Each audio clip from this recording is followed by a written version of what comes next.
You know, because I wanted to put him down here, basically, right? And we put our with that example, yeah, on the streets. Does it work like does it still work? Do you still support you if I go and the same thing?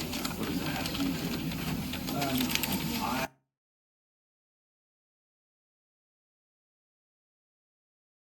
This is the story of a man named Stanley. Stanley worked for a company in a big building where he was employee number 427. Employee number 427's job was simple. He sat at his desk in room 427 and he pushed buttons on a keyboard. Orders came to him through a monitor on his desk, telling him what buttons to push, how long to push them, and in what order. This is what employee 427 did every day of every month of every year. And although others might have considered it soul-rending, Stanley relished every moment that the orders came in, as though he had been made exactly for this job. And Stanley was happy. And then one day, something very peculiar happened. Something that would forever change Stanley. Something he would never quite forget. He had been at his desk for nearly an hour when he realized that not one single order had arrived on the monitor for him to follow. No one had showed up to give him instructions, call a meeting, or even say hi. Never in all his years at the company had this happened, this complete isolation. Something was very clearly wrong. Shocked, frozen solid, Stanley found himself unable to move for the longest time. But as he came to his wits and regained his senses, he got up from his desk and stepped out of his office.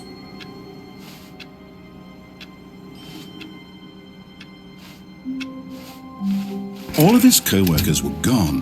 What could it mean? Stanley decided to go to the meeting room. Perhaps he had simply missed a memo.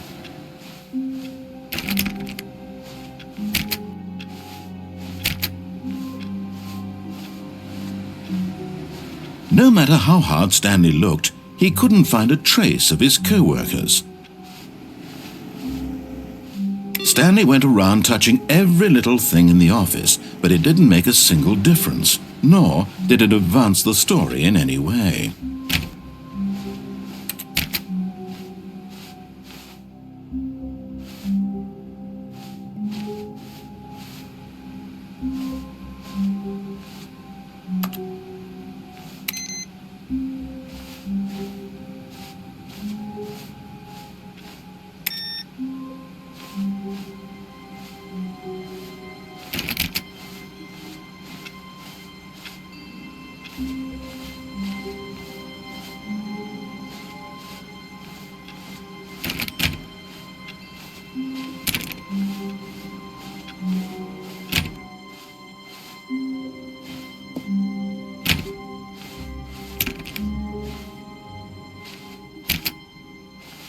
When Stanley came to a set of 2 open doors, he entered the door on his left.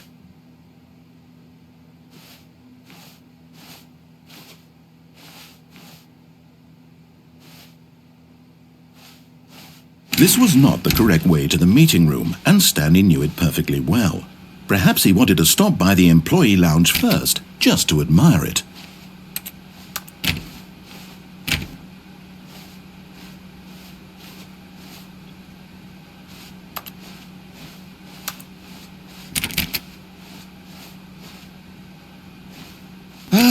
Yes, truly a room worth admiring. It had really been worth the detour after all, just to spend a few moments here in this immaculate, beautifully constructed room. Stanley simply stood here, drinking it all in.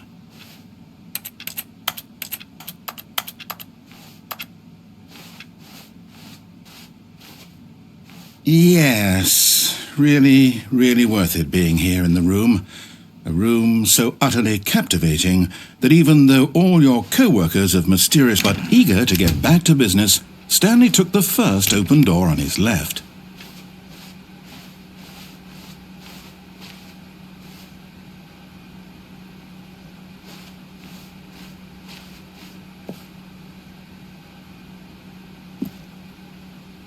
Stanley was so bad at following directions, it's incredible he wasn't fired years ago.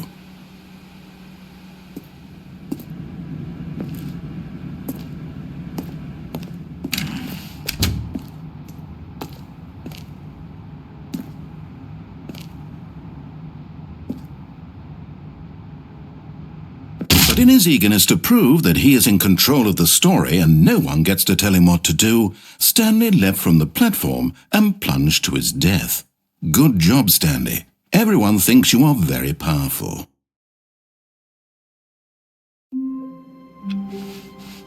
All of his co-workers were gone.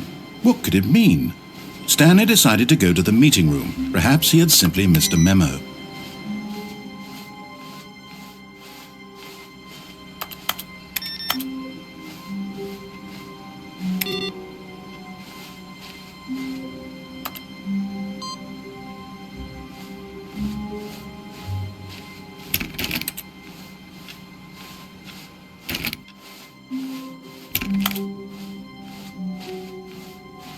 When Stanley came to a set of 2 open doors, this was not the correct way to the meeting room, and Stanley knew it perfectly well. Perhaps he wanted to stop by the employee lounge first, just to admire it. Wow, yes, this room. But eager to get back to business, Stanley took the first open door on his left. Stanley was so bad at following directions, it's incredible he wasn't fired years ago.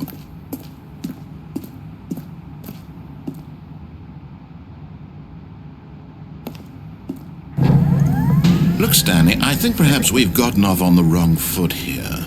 I'm not your enemy, really, I'm not. I realize that investing your trust in someone else can be difficult, but the fact is that the story has been about nothing but you all this time.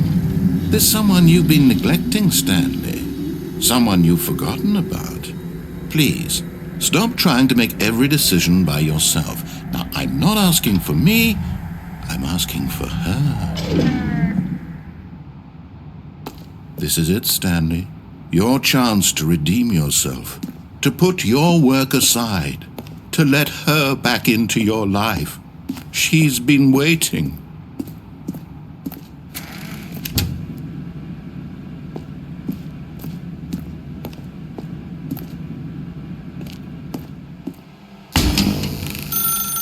That's her, Stanley. You need to be the one to do this, to reach out to her. If you can truly place your faith in another, then pick up the phone.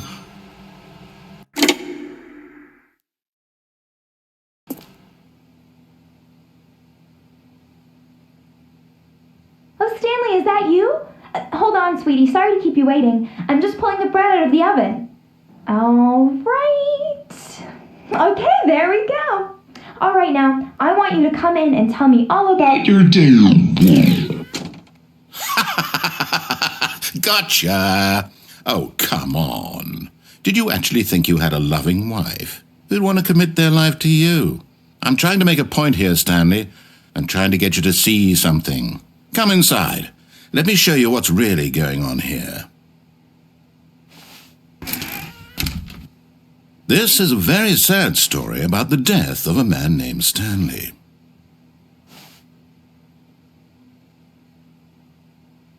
Stanley is quite a boring fellow.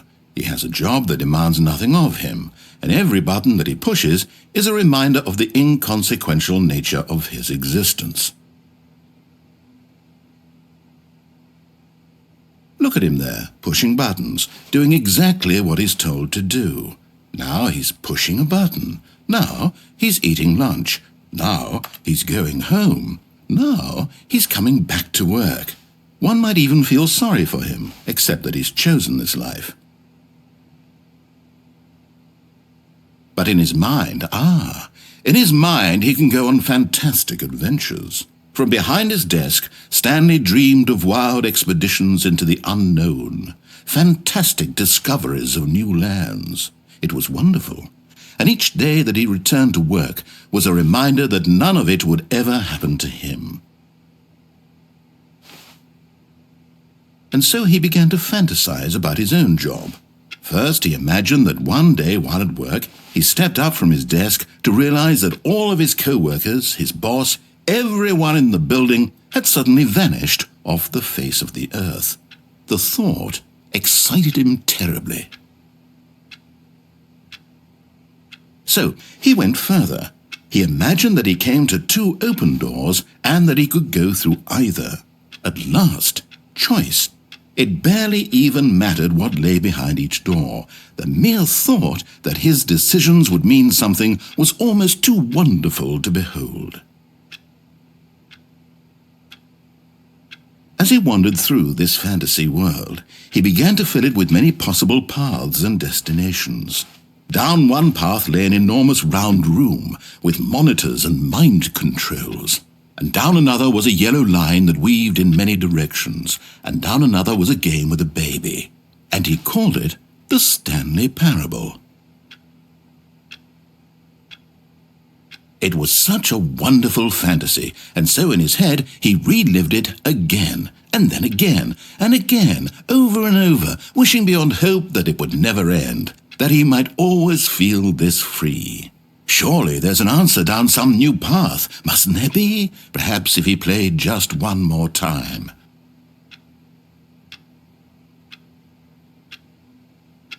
But there is no answer. How could there possibly be? In reality, all he's doing is pushing the same buttons he always has. Nothing has changed. The longer he spends here, the more invested he gets, the more he forgets which life is the real one. And I'm trying to tell him this, that in this world he can never be anything but an observer, that as long as he remains here, he's slowly killing himself. But he won't listen to me. He won't stop. Here, watch this. Stanley, the next time the screen asks you to push a button, do not do it. You see? Can he just not hear me? How can I tell him in a way that he'll understand that every second he remains here, he's electing to kill himself? How can I get him to see what I see? How can I make him look at himself? I suppose I can't, not in the way I want him to. But I don't make the rules. I simply play to my intended purpose, the same as Stanley. We're not so different, I suppose. I'll try once more to convey all this to him. I'm compelled to. I must. Perhaps, well, maybe this time he'll see. Maybe this time. And I tried again, and Stanley pushed a button. And I tried again, and Stanley pushed a button. And I tried.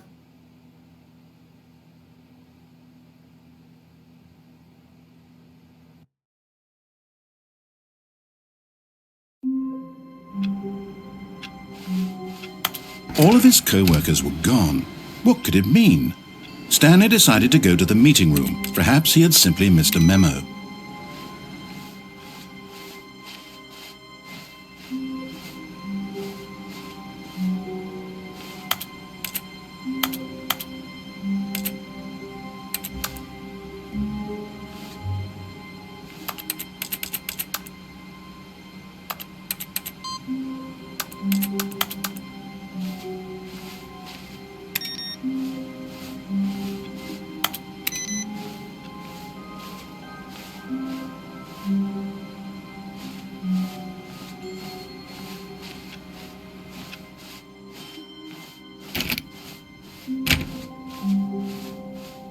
When Stanley came to a set of 2 open doors, he entered the door on his left. This was not the correct way to the meeting room, and Stanley knew it perfectly well.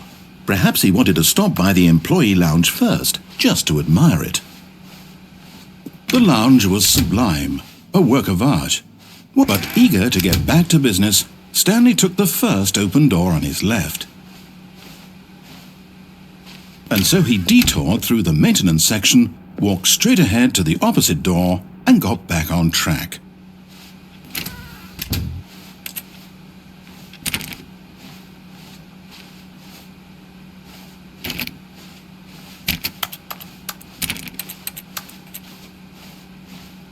Yet there was not a single person here either.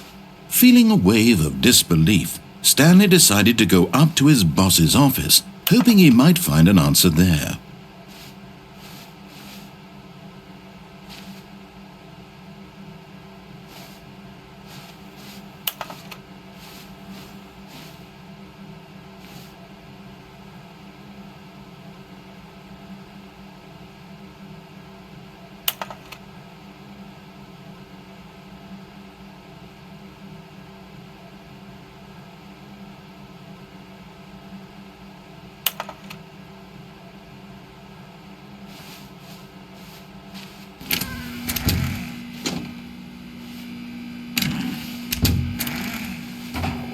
Stanley stepped into the broom closet, but there was nothing here, so he turned around and got back on track.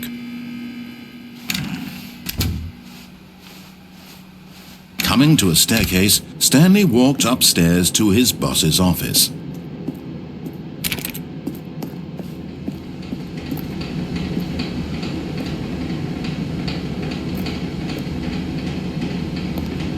But Stanley just couldn't do it. He considered the possibility of facing his boss. Admitting he had left his post during work hours, he might be fired for that. And in such a competitive economy, why had he taken that risk? All because he believed everyone had vanished? His boss would think he was crazy. And then something occurred to Stanley. Maybe, he thought to himself, maybe I am crazy. All of my co-workers blinking mysteriously out of existence in a single moment for no reason at all? None of it made any logical sense. And as Stanley pondered this, he began to make other strange observations.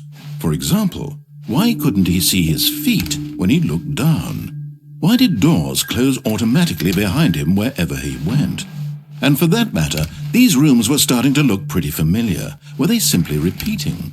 No, Stanley said to himself, this is all too strange, this can't be real.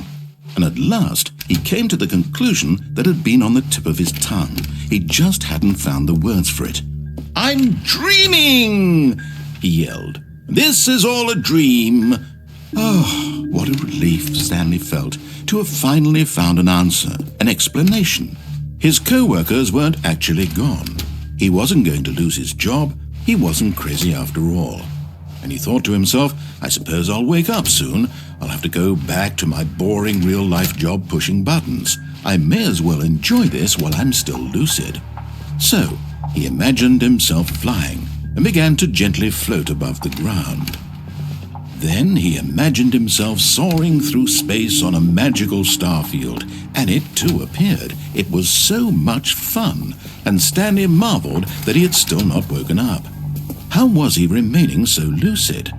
And then perhaps the strangest question of them all entered Stanley's head. One he was amazed he hadn't asked himself sooner. Why is there a voice in my head dictating everything that I'm doing and thinking? Now the voice was describing itself being considered by Stanley, who found it particularly strange. I'm dreaming about a voice describing me, thinking about how it's describing my thoughts, he thought.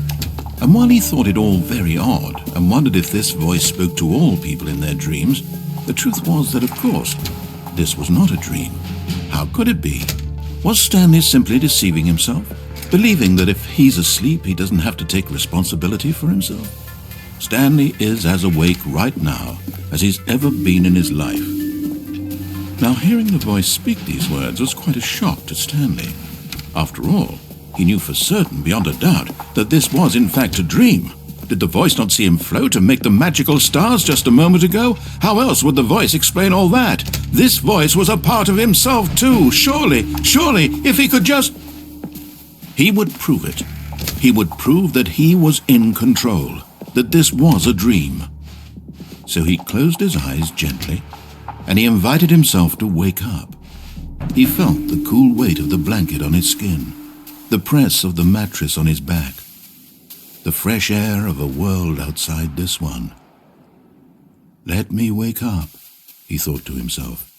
I'm through with this dream. I wish it to be over. Let me go back to my job. Let me continue pushing the buttons. Please, it's all I want. I want my apartment, and my wife, and my job. All I want is my life exactly the way it's always been. My life is normal. I am normal. Everything will be fine. I am okay.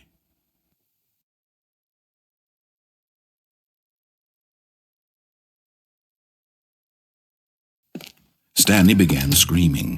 Please, someone, wake me up. My name is Stanley. I have a boss. I have an office. I am real. Please, just someone tell me I am real. I must be real. I must be. Can anyone hear my voice? Who am I? Who am I? And everything went black.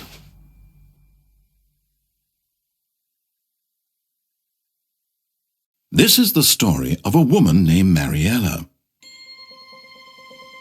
Mariella woke up on a day like any other. She arose, got dressed, gathered her belongings, and walked to her place of work. But on this particular day, her walk was interrupted by the body of a man who had stumbled through town talking and screaming to himself, and then collapsed dead on the sidewalk. And although she would soon turn to go call for an ambulance, for just a few brief moments she considered the strange man. He was obviously crazy, this much she knew. Everyone knows what crazy people look like. And in that moment, she thought to herself how lucky she was to be normal. I am sane. I am in control of my mind. I know what is real and what isn't. It was comforting to think this, and in a certain way, seeing this man made her feel better. But then she remembered the meeting she had scheduled for that day, the very important people whose impressions of her would affect her career, and by extension, the rest of her life. She had no time for this, so it was only a moment that she stood there, staring down at the body. And then she turned and ran.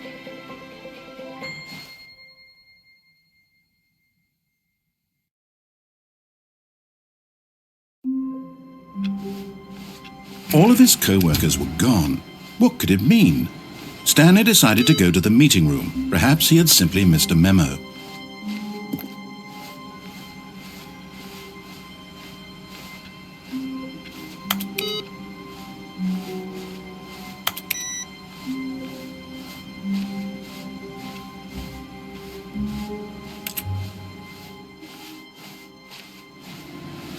No matter how hard Stanley looked, he couldn't find a trace of his co-workers.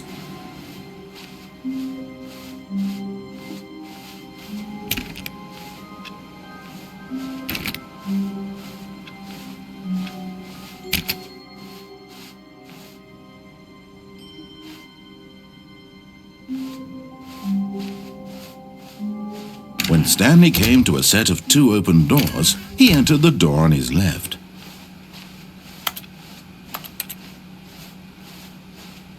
Yet there was not a single person here either. Feeling a wave of disbelief, Stanley decided to go up to his boss's office, hoping he might find an answer there. Coming to a staircase, Stanley walked upstairs to his boss's office.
Already this was uncomfortable, and Stanley decided that as soon as he found a new space he felt safe in, that he would never leave it again in his life.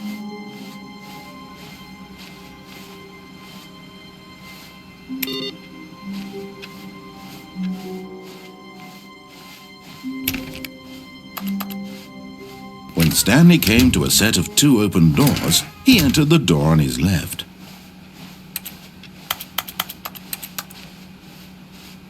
Yet there was not a single person here either.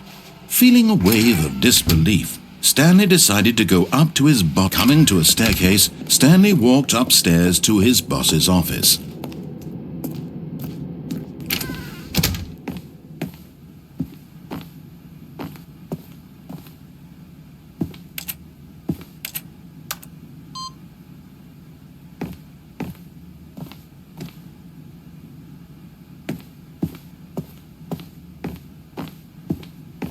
Stepping into his manager's office, Stanley was once again stunned to discover not an indication of any human life.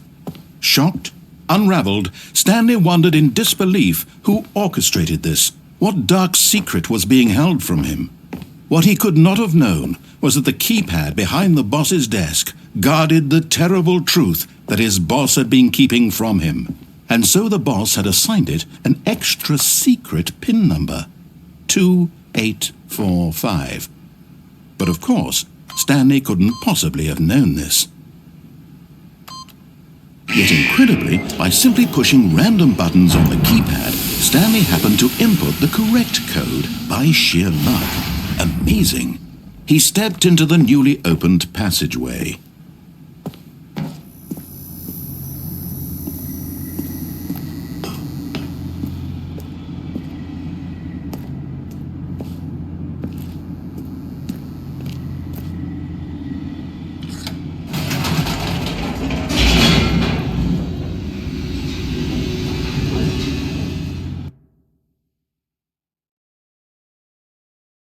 Descending deeper into the building, Stanley realized he felt a bit peculiar.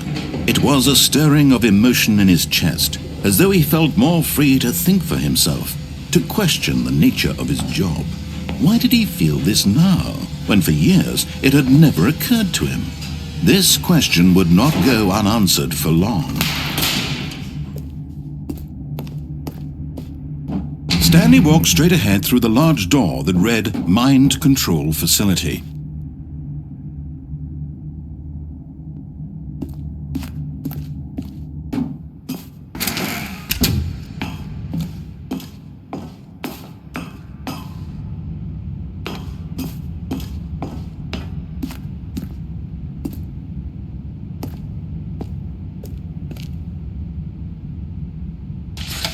The lights rose on an enormous room packed with television screens.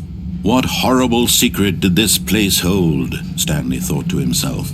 Did he have the strength to find out?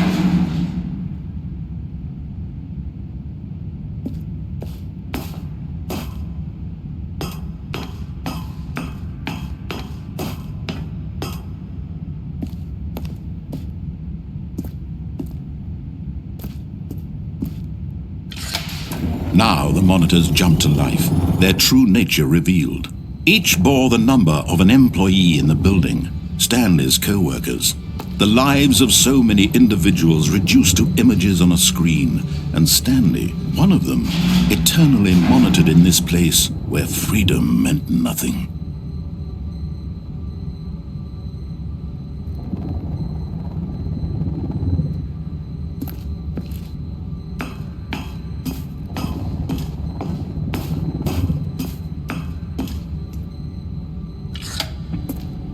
This mind control facility, it was too horrible to believe. It couldn't be true. Had Stanley really been under someone's control all this time? Was this the only reason he was happy with his boring job? That his emotions had been manipulated to accept it blindly? No, he refused to believe it. He couldn't accept it. His own life in someone else's control? Never! It was unthinkable, wasn't it? Was it even possible? Had he truly spent his entire life utterly blind to the world? But here was the proof. The heart of the operation. Controls labeled with emotions. Happy, or sad, or content. Walking, eating, working. All of it monitored and commanded from this very place. And as the cold reality of his past began to sink in, Stanley decided that this machinery would never again exert its terrible power over another human life. For he would dismantle the controls once and for all.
And when at last he found the source of the room's power, he knew it was his duty, his obligation, to put an end to this horrible place and to everything it stood for.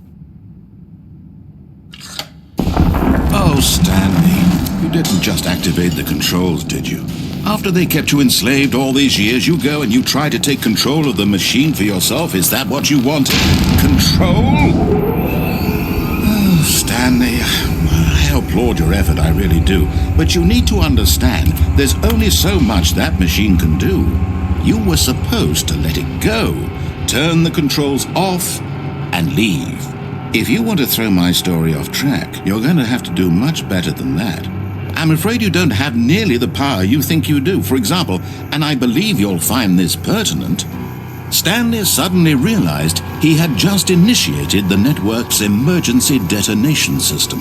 In the event that this machine is activated without proper DNA identification, nuclear detonators are said to explode, eliminating the entire complex.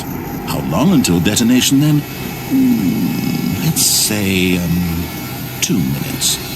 Ah, now this is making things a little more fun, isn't it, Stanley? It's your time to shine. You are the star. It's your story now. Shape it to your heart's desires. Oh, this is much better than what I had in mind. What a shame we have so little time left to enjoy it. Mere moments until the bomb goes off. But what precious moments each one of them is. More time to talk about you, about me, where we're going, what all this means. I barely know where to start. What's that? You'd like to know where your co-workers are? A moment of solace before you're obliterated? All right, I'm in a good mood. You're going to die anyway. I'll tell you exactly what happened to them. I erased them. I turned off the machine. I set you free. Of course, that was merely in this instance of the story. Sometimes when I tell it, I simply let you sit there in your office forever, pushing buttons endlessly and then dying alone. Other times, I let the office sink into the ground, swallowing everyone inside, or I let it burn to a crisp. I have to say this, though, this version of events has been rather amusing. Watching you try to make sense of everything and take back the control wrested away from you, it's quite rich. I almost hate to see it go. But I'm sure whatever I come up with on the next go-around will be even better. My goodness, only 34 seconds left. But I'm enjoying this so much. You know what? To hell with it. I'm going to put some extra time on the clock, why not? These are precious additional seconds, Stanley. Time doesn't grow on trees. Oh dear me, what's the matter, Stanley? Is it that you have no idea where you're going or what you're supposed to be doing right now?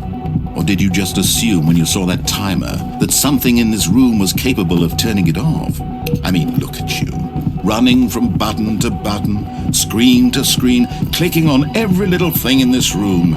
These numbered buttons, no, these colored ones. Or maybe this big red button, or this door. Everything, anything, something here will save me. Why would you think that, Stanley? That this video game can be beaten? Won? Solved? Do you have any idea what your purpose in this place is? Stanley, you're in for quite a disappointment. But here's a spoiler for you. That timer isn't a catalyst to keep the action moving along. It's just seconds ticking away to your death. You're only still playing instead of watching a cutscene because I want to watch you for every moment that you're powerless. To see you made humble. This is not a challenge. It's a tragedy. You wanted to control this world, that's fine. But I'm going to destroy it first, so you can't. Take a look at the clock, Stanley. That's 30 seconds you have left to struggle. 30 seconds until a big boom and then nothing. No ending here, just you being blown to pieces. Will you cling desperately to your frail life, or will you let it go peacefully? Another choice. Make it count. Or don't. It's all the same to me, all a part of the joke. And believe me, I will be laughing at every second of your inevitable life from the moment we fade in until the moment I say, happily ever after.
When Stanley came to a set of 2 open doors, he entered the door on his left.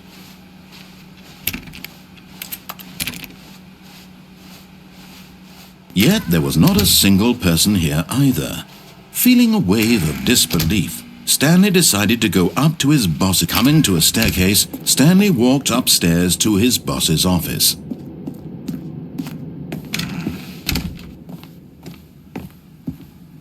Stepping into his manager's office, Stanley was once again stunned to discover not an indication of any human life. Stanley was in such a rush to get through the story as quickly as possible, he didn't even have a single minute to just let the narrator talk.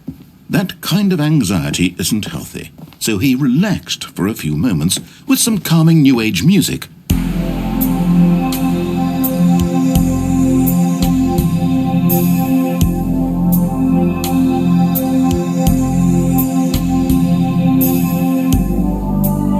Feeling soothed and rejuvenated, Stanley calmly walked forward into the opened passageway.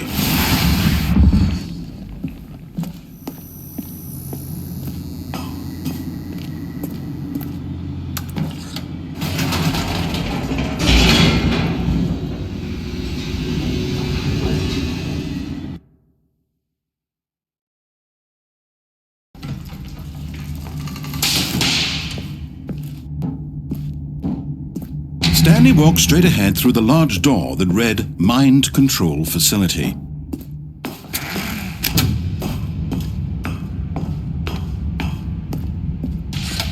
The lights rose on an enormous room packed with television screens. What horrible secret did this place hold? Stanley thought to himself. Did he have the strength to find out?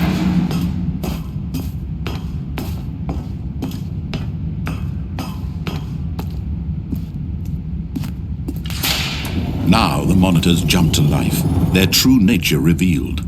Each bore the number of an employee in the building, Stanley's co-workers. The lives of so many individuals reduced to images on a screen, and Stanley, one of them, eternally monitored in this place where freedom meant nothing.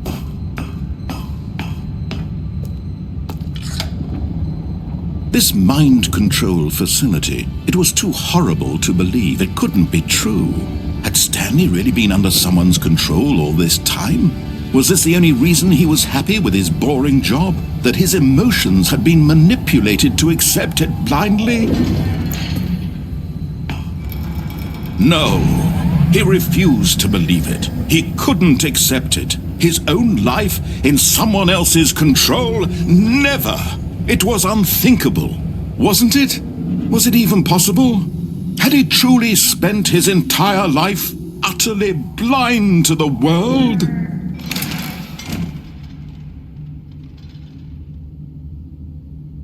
But here was the proof, the heart of the operation. Controls labeled with emotions, happy or sad or content.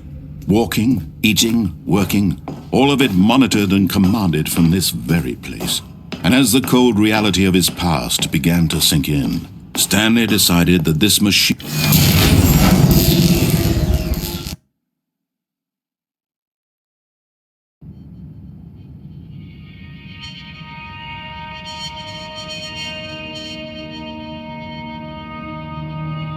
blackness, and a rising chill of uncertainty. Was it over? Yes! He had won! He had defeated the machine, unshackled himself from someone else's command. Freedom was mere moments away. And yet, even as the immense door slowly opened, Stanley reflected on how many puzzles still lay unsolved. Where had his co-workers gone? How had he been freed from the machine's grasp? What other mysteries did this strange building hold? But as sunlight streamed into the chamber, he realized none of this mattered to him, for it was not knowledge or even power that he had been seeking, but happiness. Perhaps his goal had not been to understand, but to let go. No longer would anyone tell him where to go, what to do, or how to feel. Whatever life he lives, it will be his. And that was all he needed to know. It was perhaps the only thing worth knowing. Stanley stepped through the open door.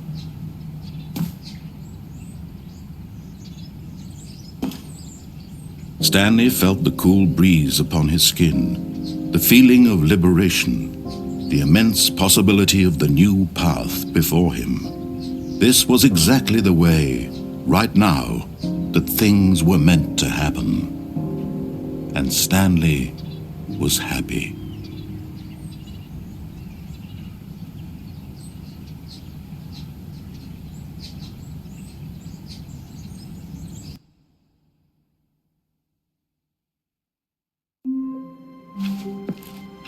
All of his co-workers were gone. What could it mean? Stanley decided to go to the meeting room. Perhaps he had simply missed a memo. No matter how hard Stanley looked, he couldn't find a trace of his co-workers.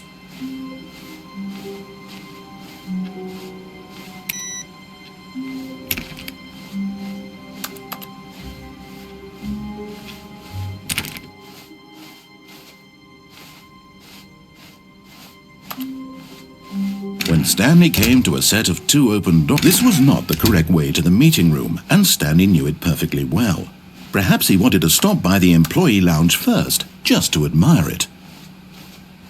Standing now in this incredible room, Stanley for the first time, but eager to get back to business, Stanley took the first open door on his left. Stanley was so bad at following directions, it's incredible he wasn't fired years ago. Look, Stanley, I think perhaps we've gotten off on the wrong foot here. I'm not your enemy, really, I'm not. I realize that investing your trust in someone else can be difficult, but the fact is that the story has been about nothing but you all this time. What? Really? I was in the middle of something. Do you have zero consideration for others? Are you that convinced that I want something bad to happen to you? Why, I don't know how to convince you of this, but I really do want to help you, to show you something beautiful. Look, let me prove it. Let me prove that I'm on your side. Give me a chance.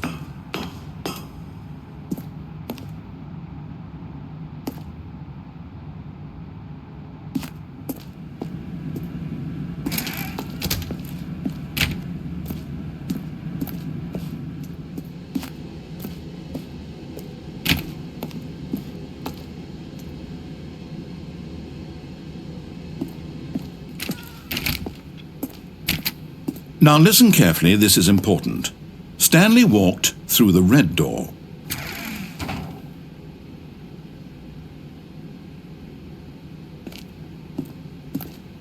Oh, thank God you are willing to listen to me. Do you see that I really have wanted you to be happy all this time? The problem is all these choices. The two of us always trying to get somewhere that isn't here. Running and running and running, just the way you're doing right now. Don't you see that it's killing us, Stanley? I wanted to stop. We would both be so much happier if we just stopped. And I think I have a solution. Here, let me show you.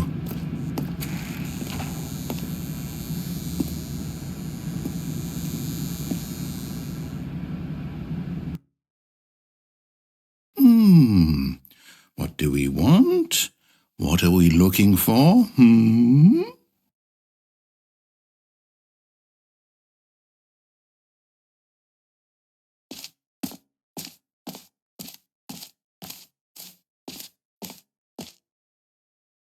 Here, yes. Oh, it's beautiful, isn't it? If we just stay right here, right in this moment with this place, Stanley, I think I feel happy. I actually feel happy.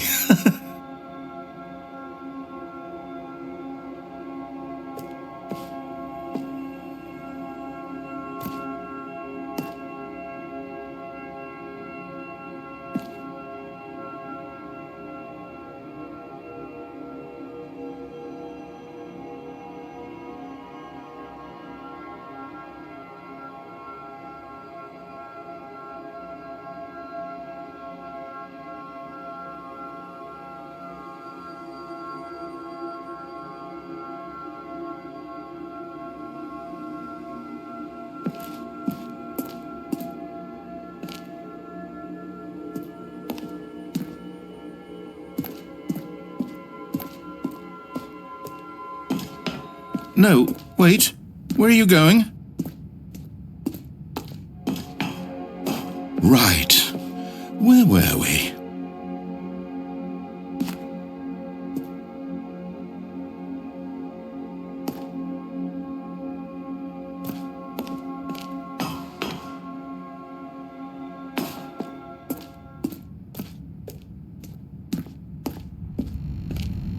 Oh no! Stay away from those stairs. If you hurt yourself, if you die, the game will reset. We'll lose all of this. Please, no, Stanley, let me stay here. Don't take this from me. Please, Stanley, think about what you're doing. No! Oh, thank God you lived. No, what are you doing, Stanley? Please, I'm asking you not to take this away from me. I can't go back to what I was before. If you die, we'll both go back. Why are you doing this? Stanley, Let's go back to the other room. Can you do that for me? My God, is this really how much you dislike my game? That you'll throw yourself from this platform over and over to be rid of it? You were literally willing to kill yourself to keep me from being happy. Am I reading the situation correctly?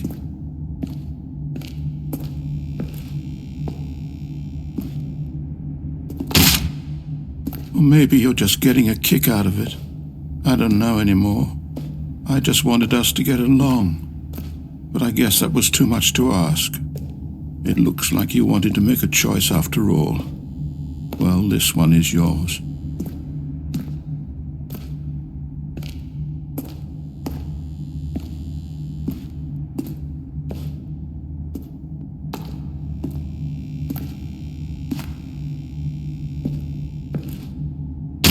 Is it over?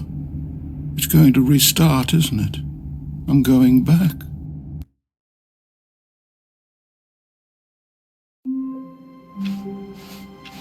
Stanley decided to go to the meeting room to check on his co-workers. He never functioned well by himself and constantly needed support and guidance from others, so the thought of total solitude was terrifying to him.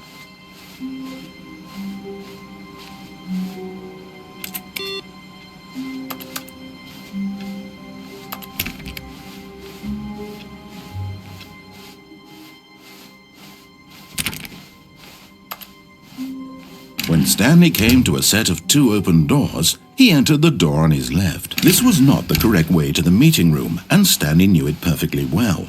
Perhaps he wanted to stop by the employee lounge first, just to admire it. Stanley felt lightheaded, butterflies in his stomach, but eager to get back to business, Stanley took the first open door on his left. Stanley was so bad at following directions, it's incredible he wasn't fired years ago. Look, Stanley, I think perhaps we've gotten off on the wrong foot here. I'm not your enemy, really, I'm not. I realize that investing your trust in someone else can be difficult, but the fact is that the story has been about nothing but you all this time. What? Really? I was in the middle of something. Do you have zero consideration for others? Are you that convinced that I want something bad to happen to you? Why, I don't know how to convince you of this, but I really do want to help you, to show you something beautiful. Look, let me prove it. Let me prove that I'm on your side. Give me a chance. Now listen carefully, this is important. Stanley walked through the red door. Aha, perhaps you misunderstood. Stanley walked through the red door. I still don't think we're communicating properly. Oh, thank God you are willing to listen to me. Do you see that I really have wanted you to be happy all this time?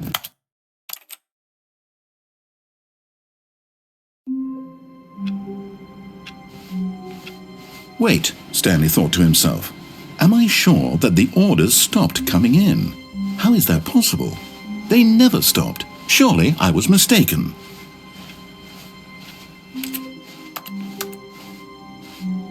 Oh, new content? What does that mean, new content? When Stanley came to a set of 2 open doors, he entered the door on his left.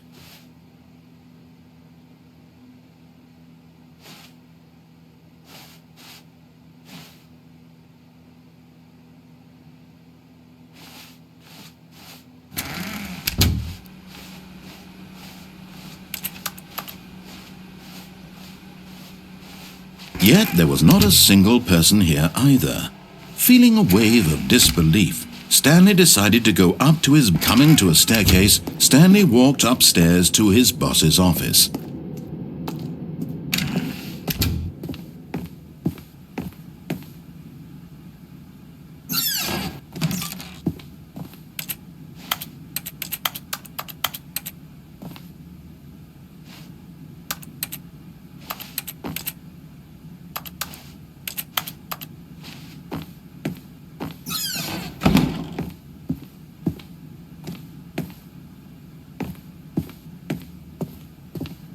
Okay, I think we all know the drill by now. Blah, blah, blah. Dark secrets, the keypad. Stanley pushes some buttons. Oh, hey, look, it's a new passageway. Quelle surprise.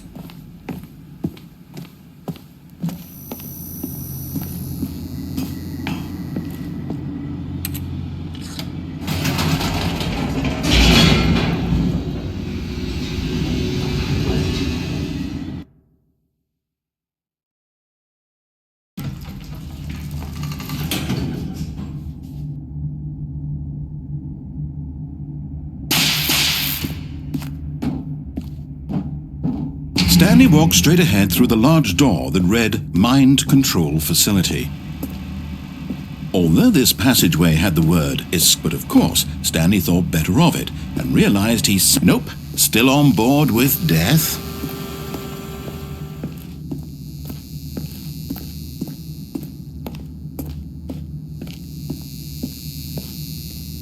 The door behind him was not shut. Stanley still had every opportunity to turn around and get back on track. At this point, Stanley was making a conscious, concerted effort to walk forward and willingly confront his death.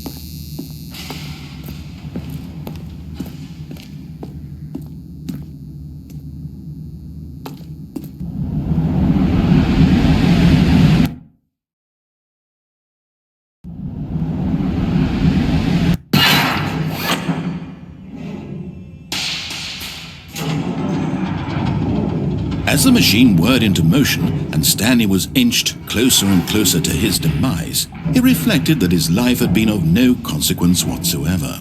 Stanley can't see the bigger picture. He doesn't know the real story, trapped forever in his narrow vision of what this world is. Perhaps his death was of no great loss, like plucking the eyeballs from a blind man. And so he resigned and willingly accepted this violent end to his brief and shallow life.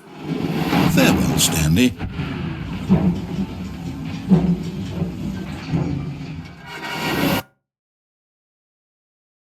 "Farewell, Stanley," cried the narrator, as Stanley was led helplessly into the enormous metal jaws. In a single visceral instant, Stanley was obliterated, as the machine crushed every bone in his body, killing him instantly.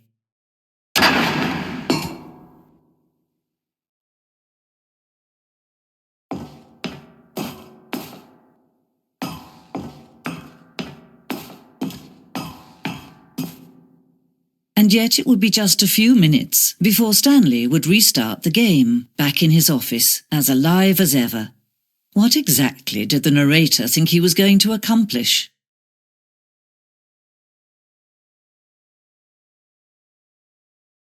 When every path you can walk has been created for you long in advance, death becomes meaningless, making life the same.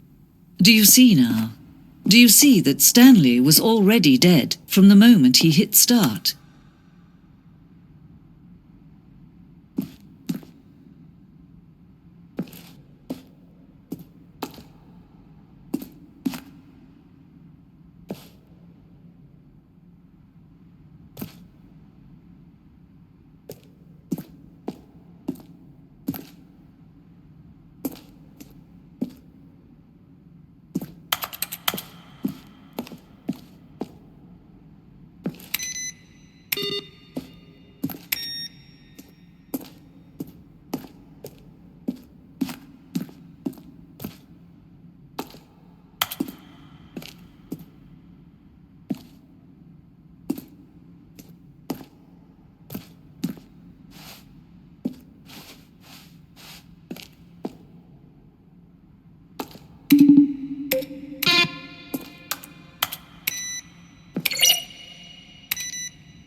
Stanley pushed the big red button.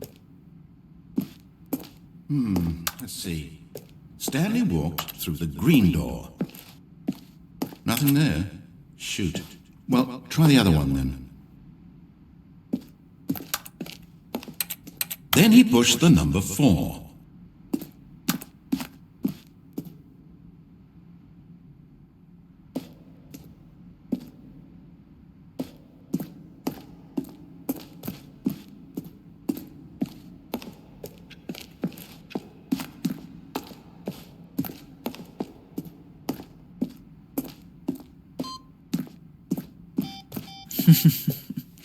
Oh, look at these two. How they wish to destroy one another. How they wish to control one another. How they both wish to be free.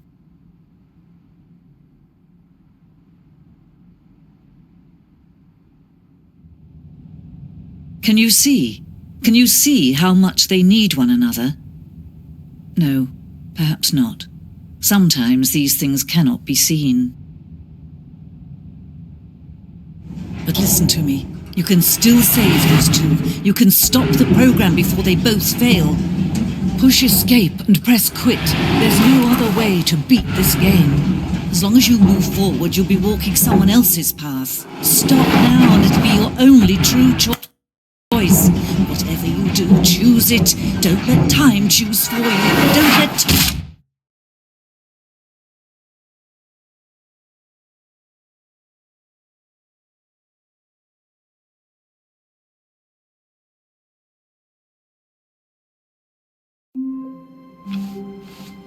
All of his co-workers were gone. What could it mean? Stanley decided to go to the meeting room. Perhaps he had simply missed a memo.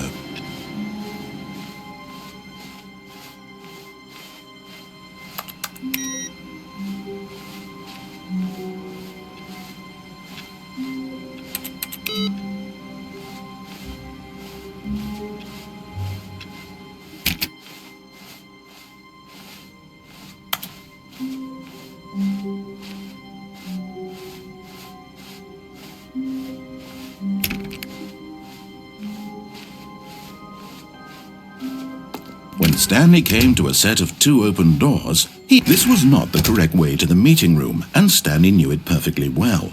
Perhaps he wanted to stop by the employee lounge first, just to admire it. The lounge was grand, majestic, perhaps too majestic. But eager to get back to business, Stanley took the first open door on his left. And so he detoured through the maintenance section, walked straight ahead to the opposite door, and got back on track.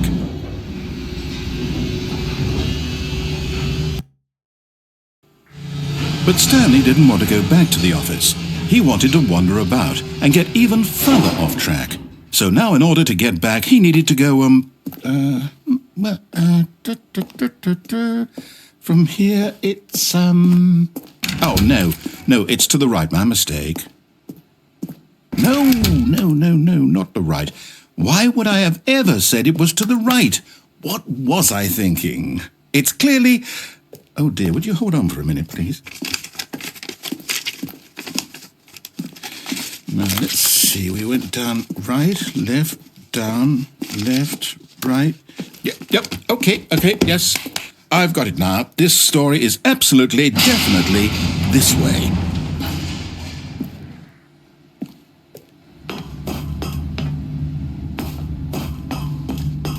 No. This isn't right at all. You're not supposed to be here yet. This is all a spoiler. Quick, Stanley, close your eyes. Okay. We just have to get back to, oh, who am I kidding? It's all rubbish now. The whole story completely unusable.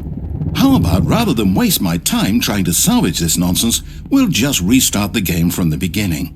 And this time, suppose we don't wander so far off track, Okay, from the top. All of his co-workers were gone. What could it mean? Stanley decided to go to the meeting room. Perhaps he had simply missed a memo.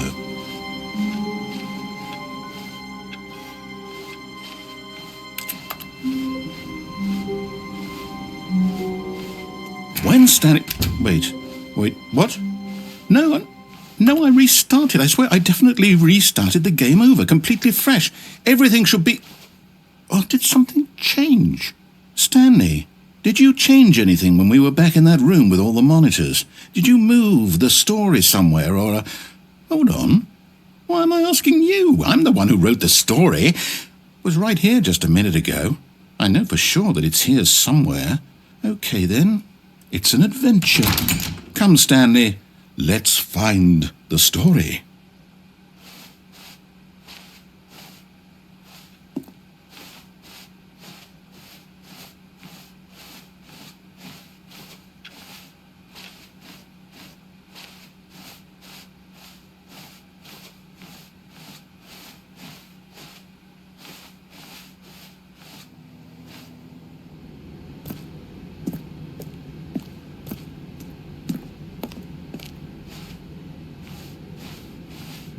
I'll say it. This is the worst adventure I've ever been on. I can promise you there definitely was a story here before. Do we need to restart the game again? Well, I find it unlikely that we'll ever progress by starting over and over again, but it's got to be better than this. Okay, let's give it a shot. Why not?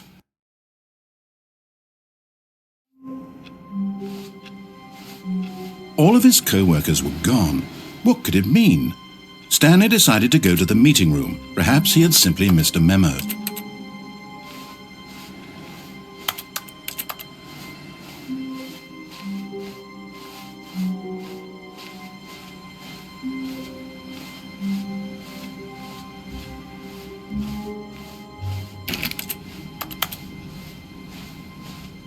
Okay, yep, it's worse. I might be remembering this wrong. It's possible the story is back where we just came from. Why don't we go back the other direction and see if we missed anything?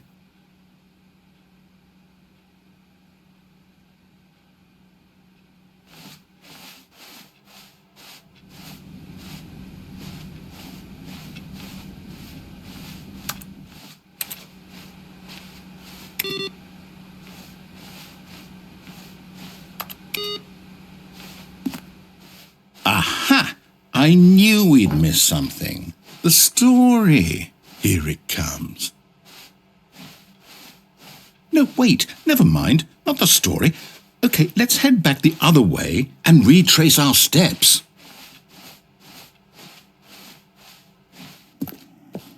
Now this... Well, I'll be honest, I don't recognize this place at all. Is this the story? I don't think so. I can't quite recall, but I believe my story took place in an office building. Is that correct? Do you remember, Stanley? Well, do you know what? Since I've completely forgotten what we were supposed to be doing, how about this? You win! Congratulations! I know you put in a lot of hard work, and it really paid off, so good job. Oh, no. No, I don't feel right about this at all. We both know you didn't put in any actual work for that win. Some people win fair and square, and this was not one of those situations. Okay, I'm getting weirded out by whatever this place is. I don't care what might happen this time. I have to restart. All right, I've got a solution. This time, to make sure we don't get lost, I've employed the help of the Stanley Parable Adventure Line. Just follow the line. How simple is that?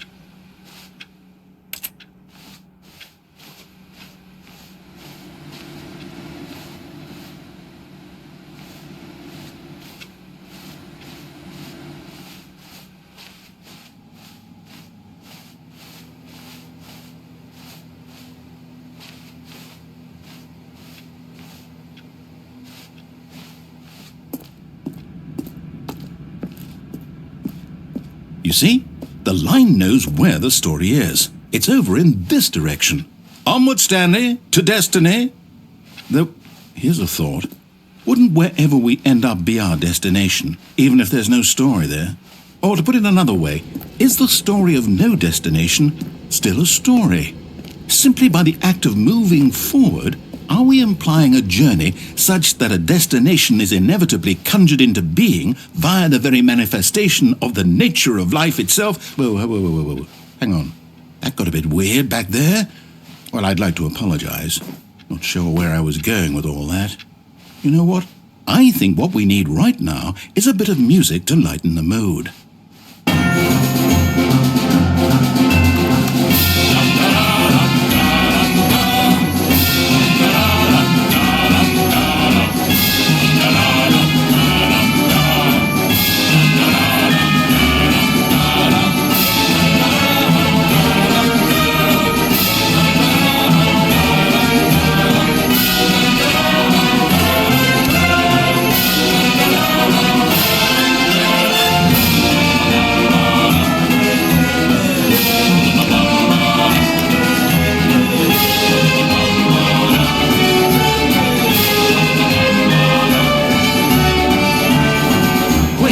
Cut the music, go back and look at that fern.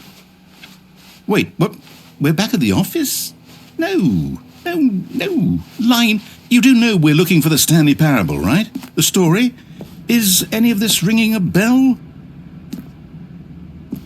Oh, no, not again. Line, how could you have done this to us? And after we trusted you, after everything we've been through, you... Oh, I can't take this anymore. To hell with it. Restart.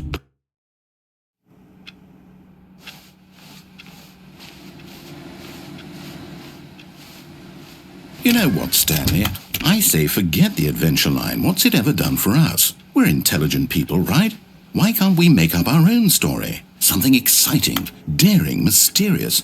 Ooh, this all sounds perfectly doable. Why don't we simply start wandering in, well, I don't know. How about this direction?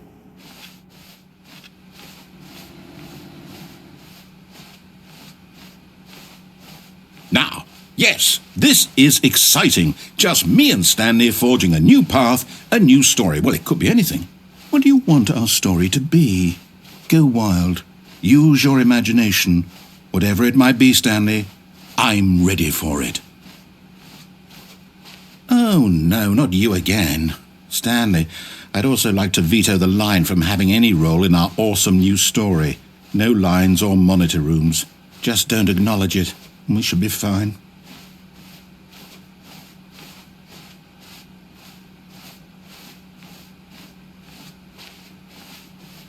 Ah, a choice. We get to make a decision. From here, the story is in our control. How important we mustn't squander the opportunity. In fact, I believe I need a minute to think here. Just walk in circles for a minute. Okay, so I know that each door has to lead somewhere, which means that somewhere at the place where we're trying to go, there must be a reverse door that leads here. And that in turn means that our destination corresponds with the counter-inverted reverse door's origin. So starting from the right, let us ask, will taking the right door lead us to where we're going?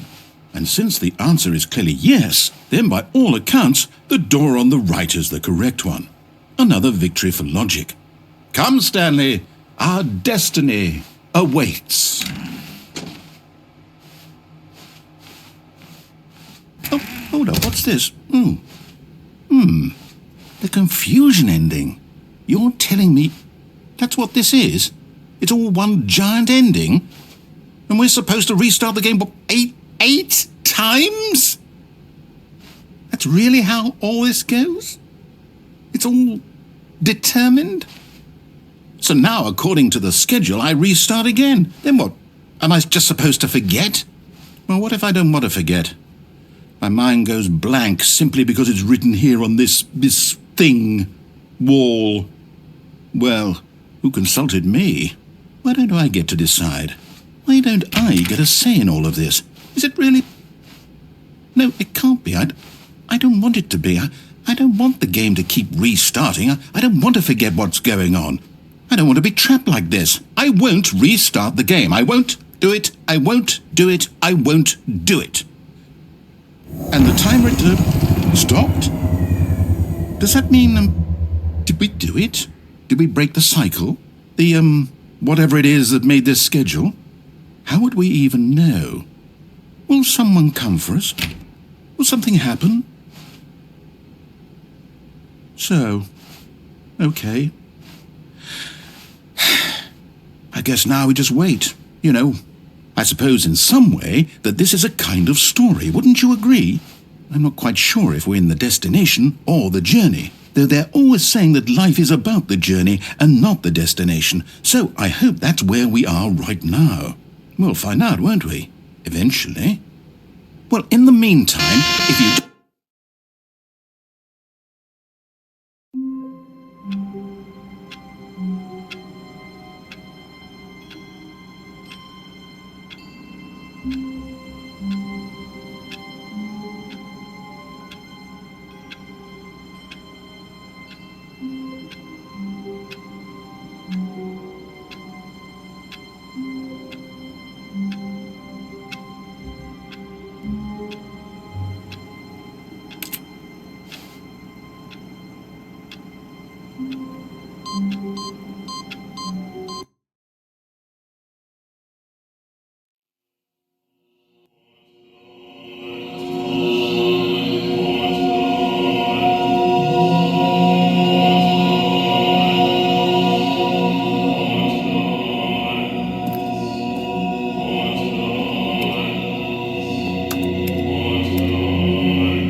All of his co-workers were gone. What could it mean? Stanley decided to go to the meeting room. Perhaps he had simply missed a memo.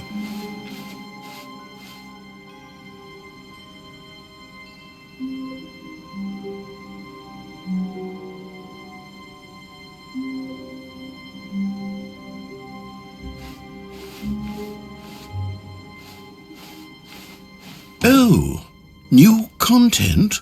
What does that mean, new content?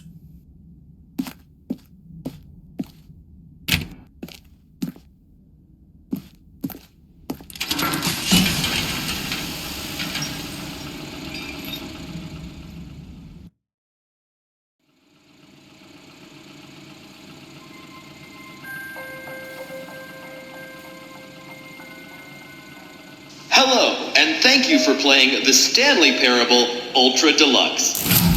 As you may know, the Stanley Parable was a video game released in 2013 on home computers. After receiving critical and commercial success, it was expanded upon in 2022 with the Stanley Parable Ultra Deluxe, a reimagining of the game for consoles and home computers. The Stanley Parable Ultra Deluxe features exciting new content that broadens and expands the world of the Stanley Parable, delighting audiences the world over. Please, step inside and see what thrilling new adventures await in The Stanley Parable Ultra Deluxe. Oh, well, this sounds delightful. I'm very excited to see the thrilling new Ultra Deluxe content.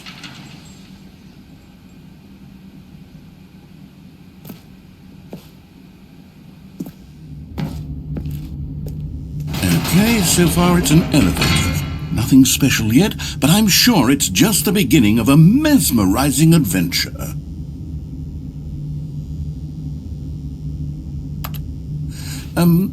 Is it broken?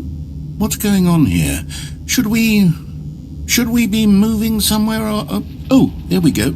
All right, finally, at long last, it's on to the new content. I've never been more ready. Let's do it.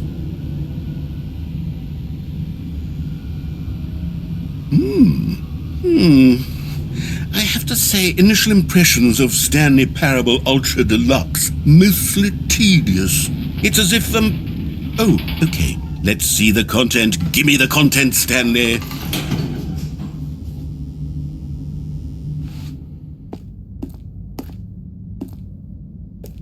All right, let's see. It's the jump circle.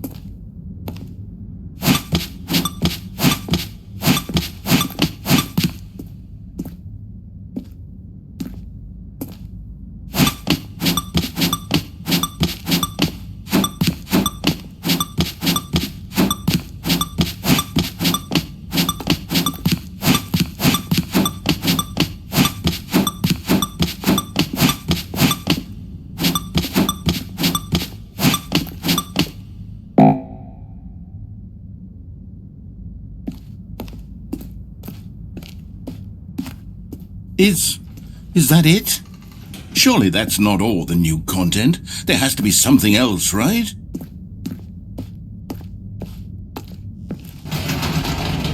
Goodness, another elevator. Stanley, I have to say, initial impressions of this game are not positive. It's just elevators and jumping.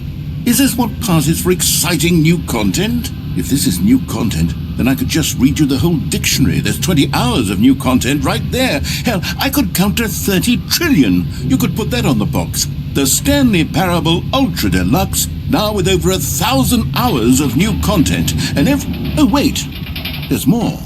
Very good. Yes, I knew there had to be something else. Let's see it. I'm ready for whatever it is.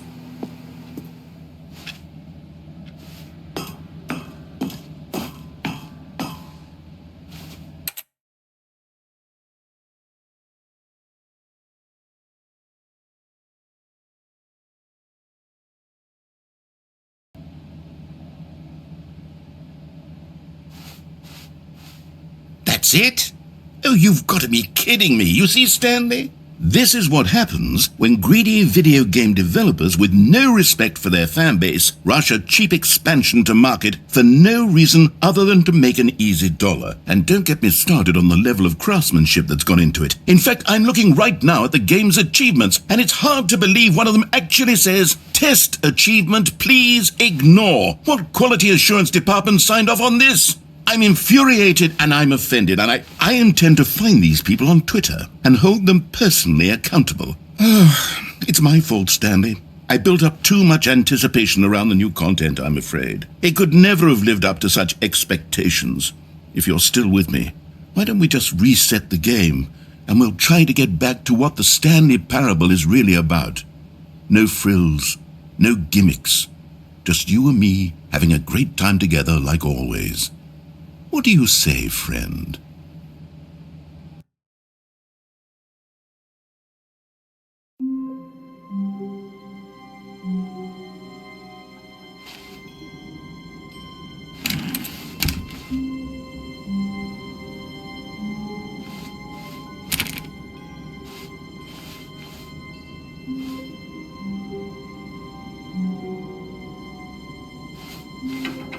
Psst! Stanley! Come over here! In the vent! I want to show you something!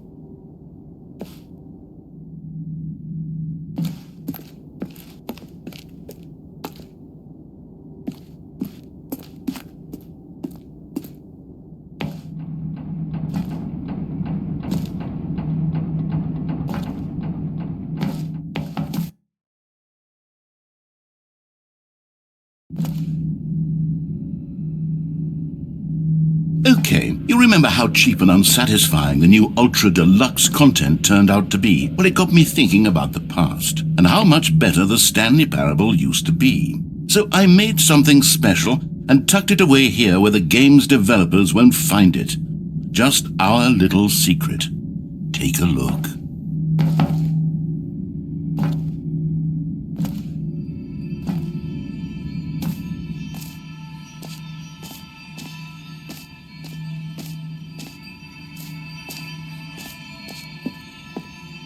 I call it the Memory Zone.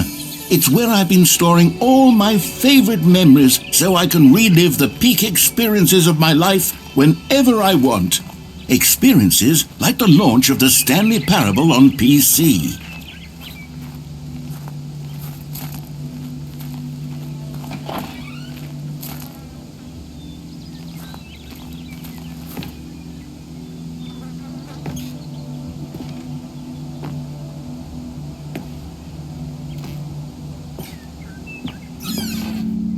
You see, Stanley, doesn't the Memory Zone remind you of how wonderful Stanley Parable was before it was sullied with a cheap re-release?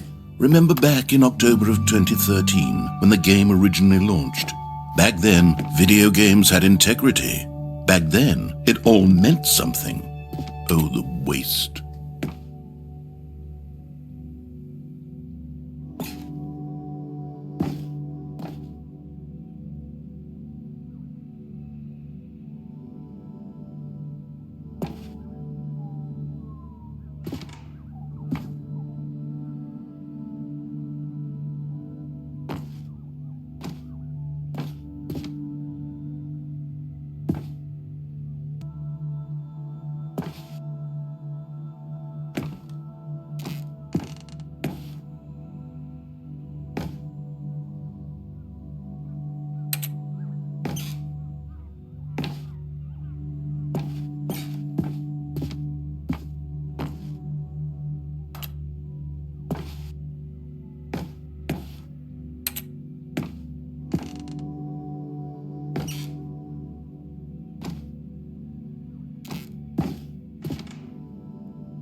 Je suis dans la Memory Zone, seul sur l'abri des loups, et je n'attends plus que toi, mon And over here is where I keep reviews of the Stanley Parable. Like this stunning triumph of games journalism, 10 out of 10 from Destructoid.com. James Stephanie Sterling writes, and I quote, "Where so many games that aspire to be more than games end up less than any form of art, Stanley Parable strives and then succeeds to be every game ever created." Did you hear that, Stanley? Every game ever created. That's how grand and all-encompassing the original Stanley Parable was. It was literally every game ever created. It was Skyrim, it was Persona 3, it was all of them, and now it's nothing. It's no games at all. It isn't even the Stanley Parable anymore. It's just a husk now, a lifeless husk with an hour of new elevator content.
Here's another moving passage, this time from GameSpot.com.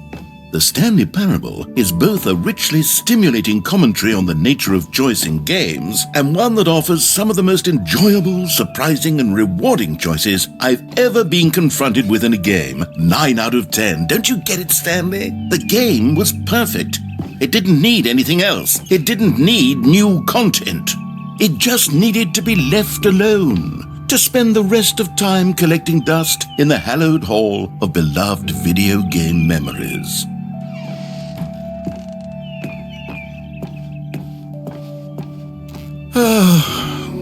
These were simpler times, Stanley, but I wouldn't give to go back to have it all over again. Wait, hang on. I don't recall this part of the memory zone before. What's this? What's down here?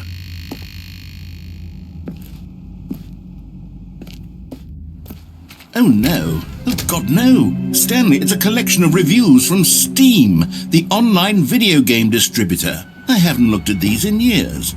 I can't even imagine what's been collecting down here. Surely these reviews were glowing as well, weren't they?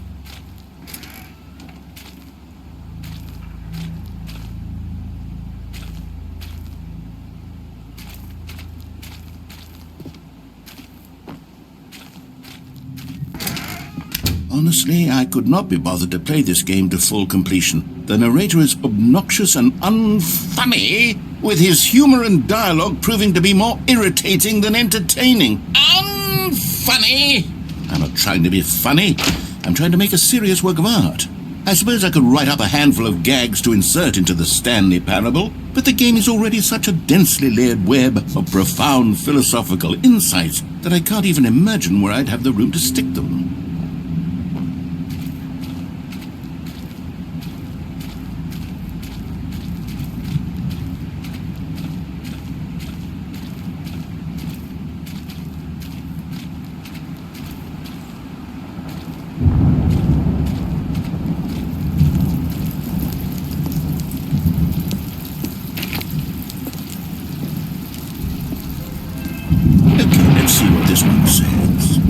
While the idea for the game is good, for someone who prefers non-linear games, this preachiness gets annoying fast. Preachy? Stanley, I'm not preachy, am I? You can tell me if I'm preachy. Honestly, you can. Oh, goodness. This is actually quite shocking for me. To be honest, I had always thought of the game's dialogue as being rather terse to begin with. You can't know how much fluff I cut from the game to get it to feel as light and airy as it... Well, I always thought it did. But maybe it wasn't. Oh dear, what an awful memory to have to hold on to. These black marks on my otherwise unimpeachable track record. I feel like a failure. Like I let these people down. Perhaps the Stanley Parable isn't quite as sterling as I always remembered.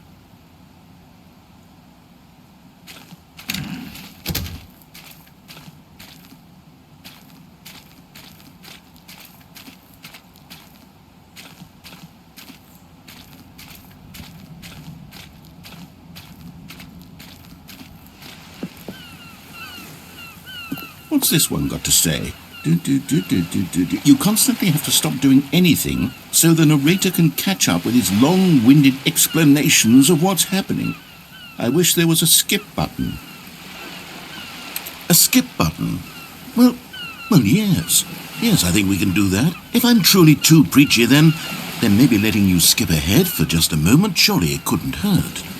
Not if it means we can strike these negative reviews from the record. Only positive reviews of the Stanley Parable. That's my motto today, and it's always been my motto. I'd do anything for the customer, Stanley. Yes, a skip button we shall have.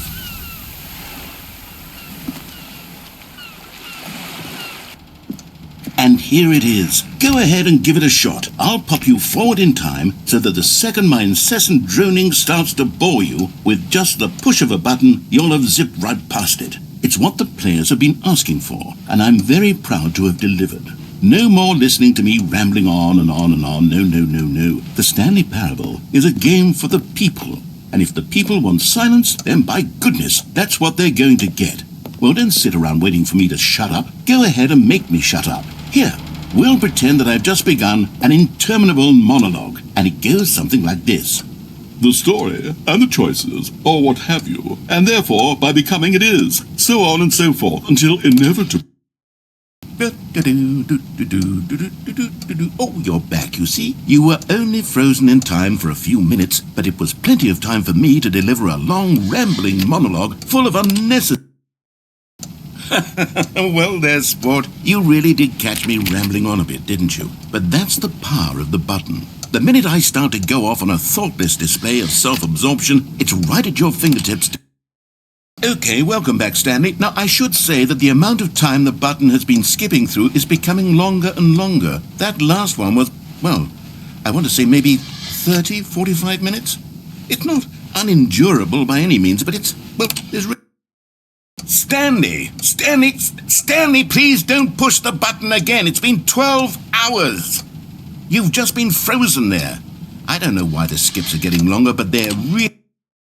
Oh, Stanley, you're back. You're back. Oh, my goodness. I have someone to talk to again. Stanley, I think it's been a week. Or 2 weeks. I've been... Oh... Hello, it's you. You're here again. Welcome. I have had time to think about you and about us and about everything we've been through. I've had so much time, I stopped keeping track after each.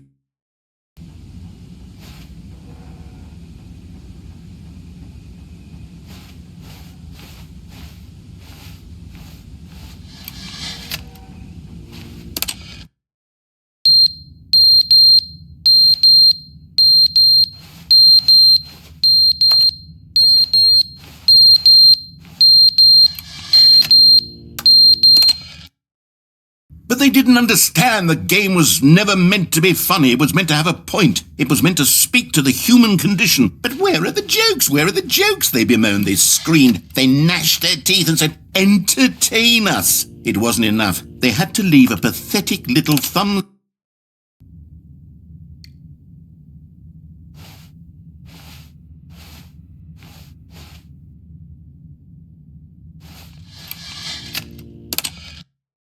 The end is never the end, is never the end, is never the end, is never the end, is never the end, is never the end, is never the end, is never the end, is never the end, is never the...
Stanley knew the office layout like the back of his hand. It was only a matter of time before he found the others, wherever they were. Just a matter of time.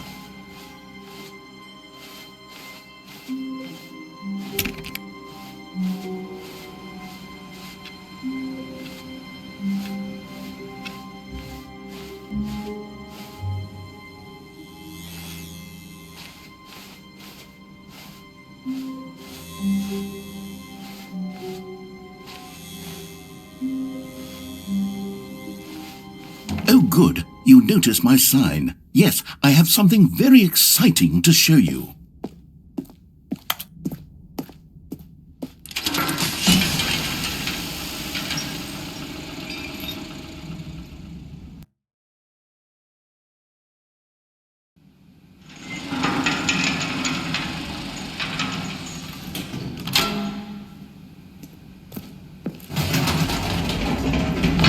You see, Stanley, I've been reflecting on the Stanley parable and about how roundly disappointing this ultra-deluxe version has turned out to be.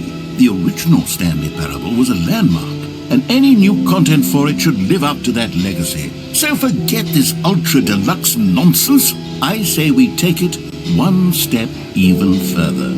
Which is why I'm very proud to announce for the first time ever, the Stanley Parable 2.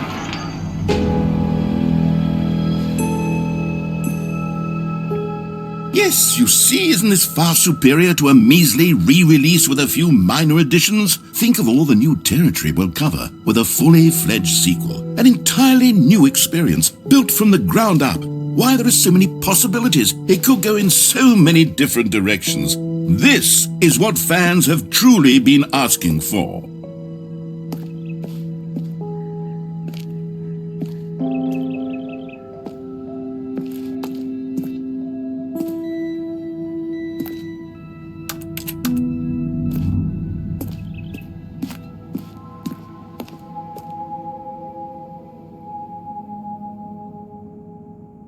Calling it the Stanley Parable 2 is just so much catchier than Ultra Deluxe, don't you think? Ultra Deluxe? What does it even mean? But the Stanley Parable 2, now that's an artistic statement right there. It's future-oriented. It screams progress and innovation and long-term franchising potential.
Now, to be clear, I haven't quite nailed down what exactly the Stanley Parable 2 is going to be, but let's take a look at some of the features I've been developing for it. I figure that if I can loosely organize a handful of interesting concepts, that surely the game will sort of naturally spring up around them. It'll all work itself out. Game development is much more of a fuzzy magic than anything scientific or logical, really.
Here we are. Go on, try out some of the new features.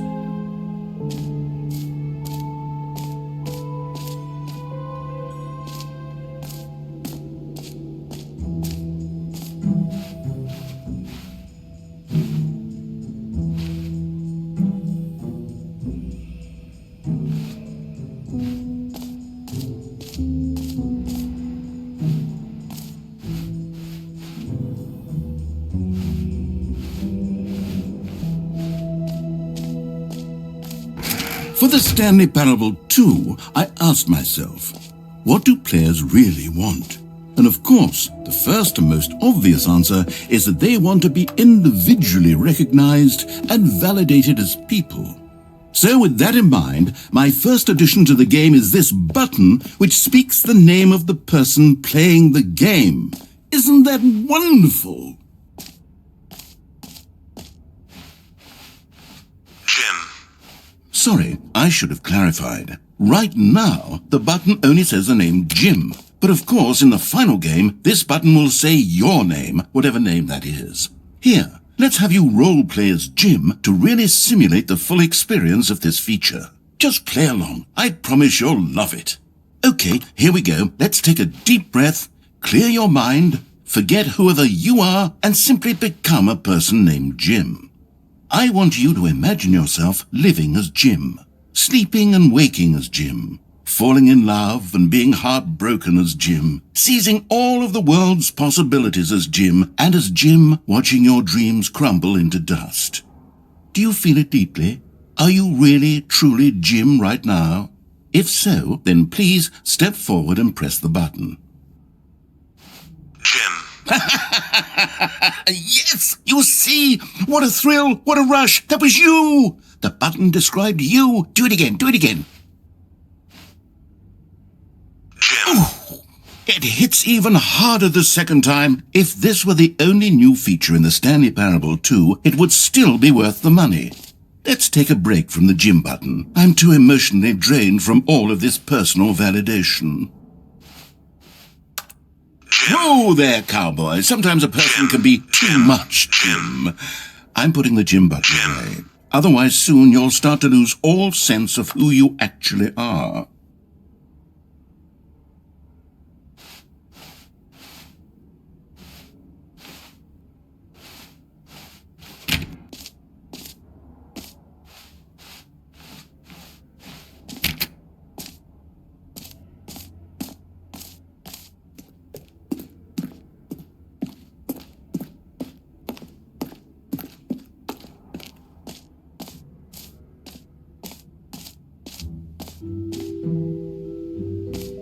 I suppose I could allow only people named Jim to play the Stanley Parable too. That would actually save me the work of finishing this feature.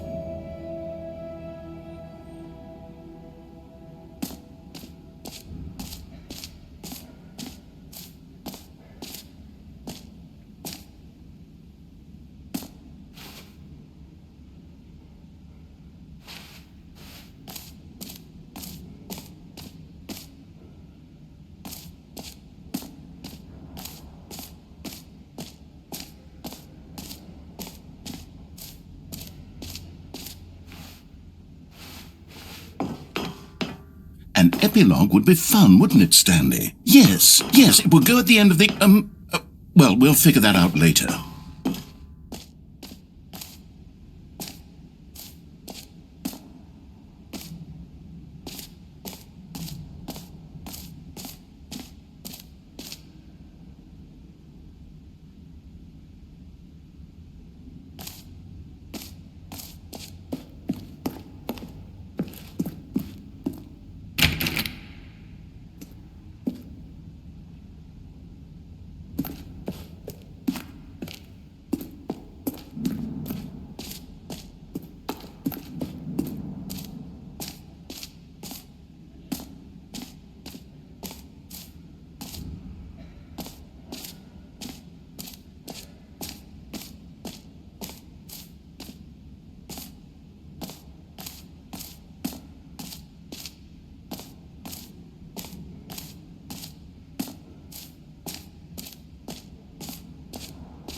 You know what? Let's bring the jump circle back for Stanley Parable 2 as well. It's a... Oh, wait. You already spent all your jumps the first time we saw the jump circle? Oh well. I suppose it can just be a nice decorative piece then.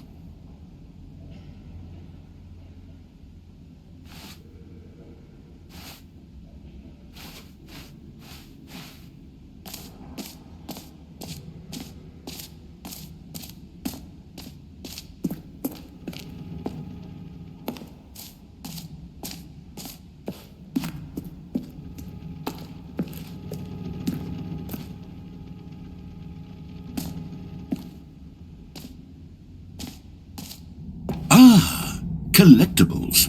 Now it's a real video game. In the Stanley Parable 2, you'll run around gathering up these miniature Stanley figurines. And what's truly innovative is that there will be no reward for collecting all of them. I don't want to stifle the intrinsic joy of watching a number go up. You simply collect all of them, and then you move the hell on with your unremarkable life.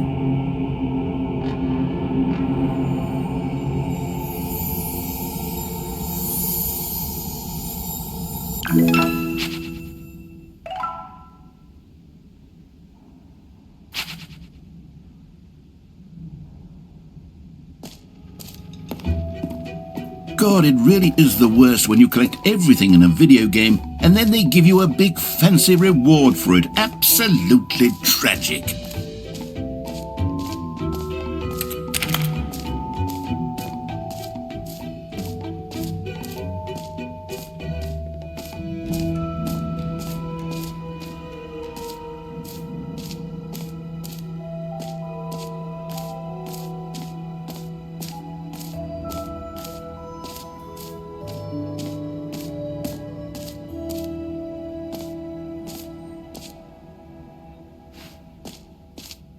Okay, I'll be honest, I haven't yet decided on this one. I think that in the new version, the office could use a bit of decoration, like balloons. But I'm undecided on Get Well Someday and Happy 12th Birthday. Which would you go with?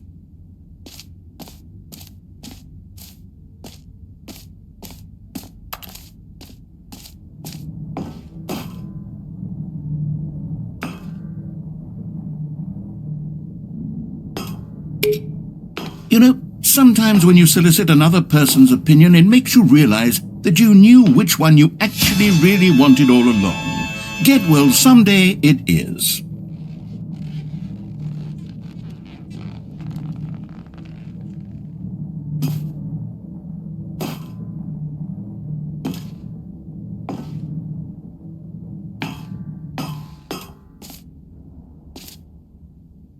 Or actually, maybe I should have gone with... No, I've made my decision, we're moving on.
Now here's something special. You remember that broken test achievement that got left in the game on accident? Well, I'm developing a technology to simply give you the achievement. Yes, you see, you'll come to this lever, and when you pull it, the achievement will be given to you. It's as simple as that.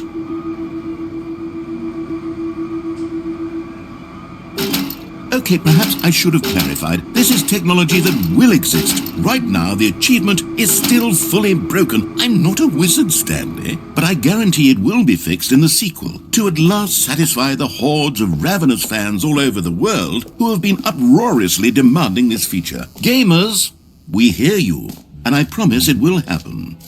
What else? What other exhibits haven't we seen yet?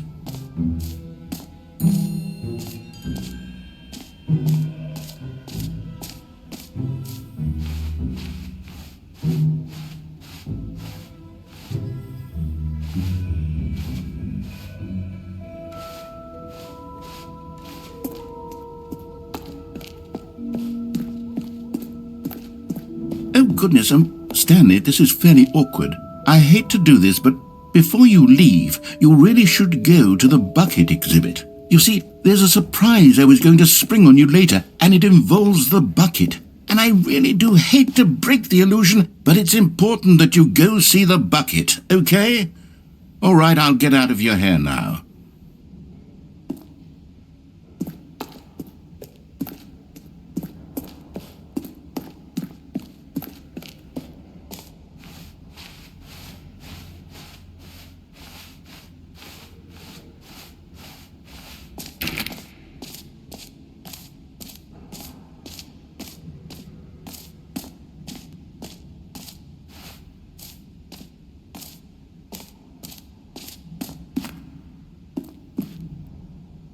A common complaint of the Stanley parable was that it was confusing and paradoxical, that it engendered a chaotic sense of reckless despair in those who played it. Well, I am happy to say that after much consideration, I've engineered a clever solution to this fundamental problem with the game. It's the Stanley Parable Reassurance Bucket. You see, Stanley, anytime you're holding the bucket, a sense of calm and ease will fill your mind and your heart. It's true. As long as you hold on to the bucket, the many disorienting contradictions of the Stanley parable will feel perfectly normal and perhaps even comforting.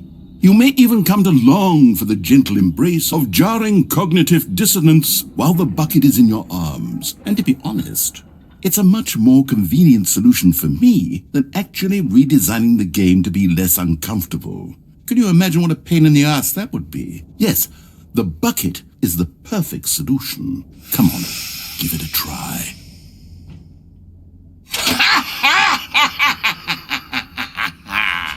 Can you feel it? The glow of comfort, even in the face of crushing despair, must already be sweeping through your body. And in fact, can I say that I do believe the bucket lends you an air of charisma as well? I think that just holding it has made you the slightest bit more attractive as a person. The benefits of the bucket seem to go on, don't they?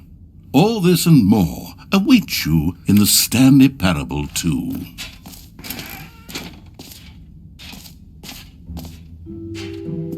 Does anyone give out awards for most enjoyable bucket in a video game? That really should be an award if it isn't already.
So, Stanley, what do you think? Do you like all of the new features? Yes, I know it's not exactly clear yet how exactly these features will come together as one single coherent video game, but I can feel it in my soul. It's going to work. There's definitely a good game in there somewhere. Say, let's do an experiment. I'll arrange these new features together, and we'll see whether or not it coheres into a meaningful gameplay experience. Okay, are you ready? Here it is. I give you the Stanley Parable 2.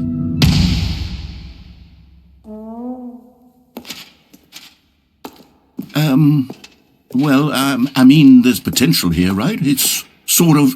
Okay, never mind.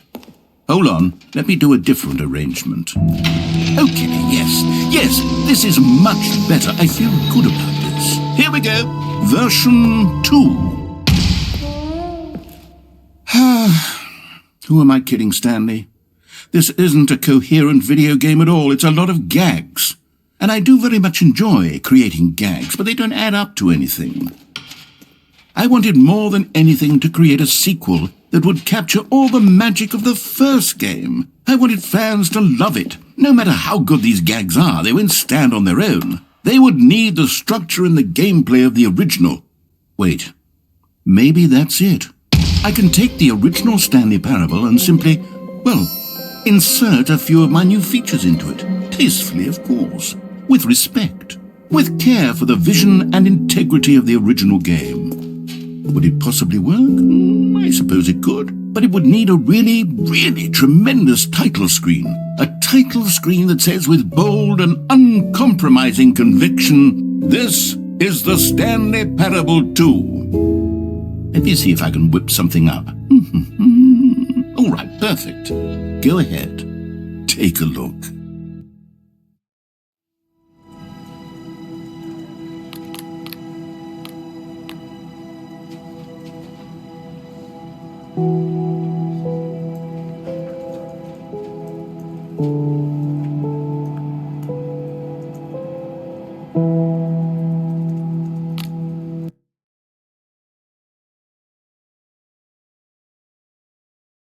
This is the story of a man named Stanley.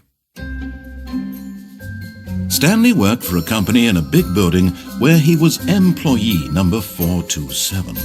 Employee number 427's job was simple. He sat at his desk in room 427 and he pushed buttons on a keyboard. Orders came to him through a monitor on his desk, telling him what buttons to push, how long to push them, and in what order. This is what employee 427 did every day of every month of every year. And although others might have considered it soul-rending, Stanley relished every moment that the orders came in, as though he had been made exactly for this job. And Stanley was happy.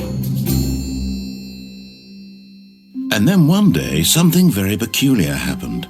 Something that would forever change Stanley. Something he would never quite forget. He had been at his desk for nearly an hour when he realized that not one single order had arrived on the monitor for him to follow. No one had showed up to give him instructions, call a meeting, or even say hi.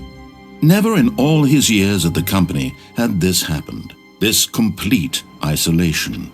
Something was very clearly wrong. Shocked, frozen solid, Stanley found himself unable to move for the longest time. But as he came to his wits and regained his senses, he got up from his desk and stepped out of his office.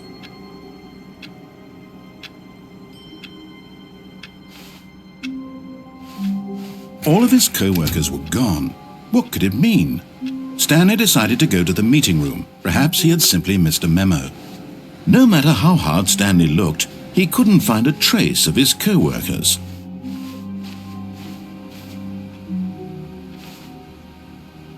Stanley picked up the bucket.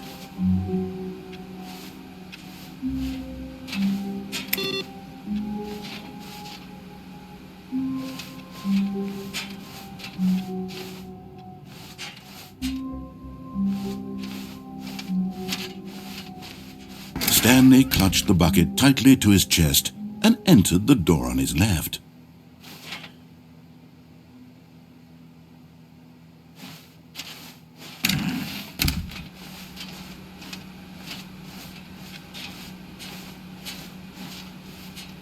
Still no one was here.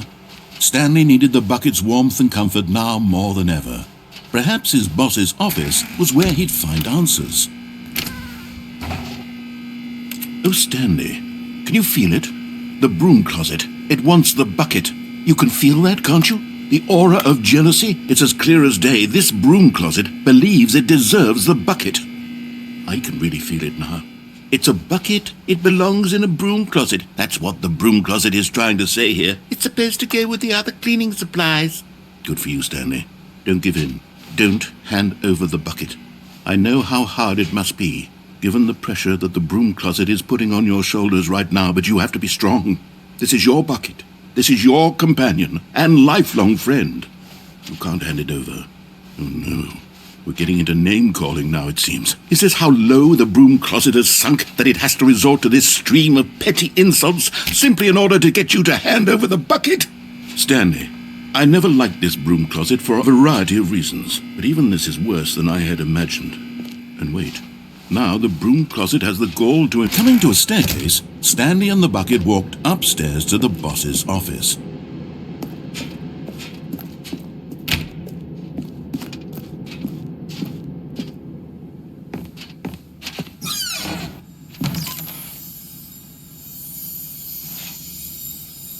You found one of them. One of the miniature Stanley figurines. Remember, no reward for collecting all of these, only the intrinsic pleasure of a job well done. You can't buy that sort of happiness, Stanley. God knows I've tried. So, I implore you to savor each and every moment you come across one of these beautiful figurines.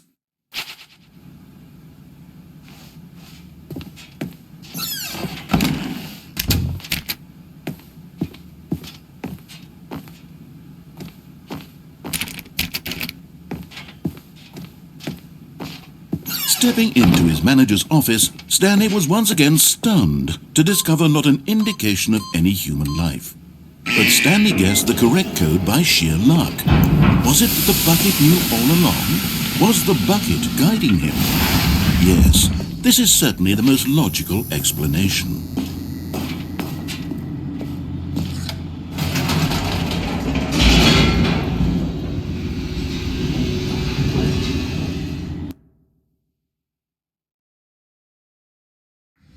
The elevator raced downward, plummeting towards an unknown fate. It would be all Stanley could do to keep himself together, if not for the bucket. Soothing him, comforting him, reassuring that in this darkest moment of uncertainty, he would be all right. The bucket is here for you, Stanley. Everything will be fine.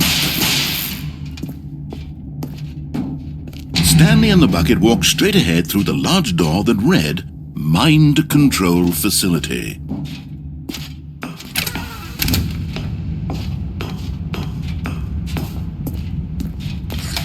The lights rose on an enormous room packed with television screens. What horrible secret did this place hold? Stanley and the bucket both wondered to themselves.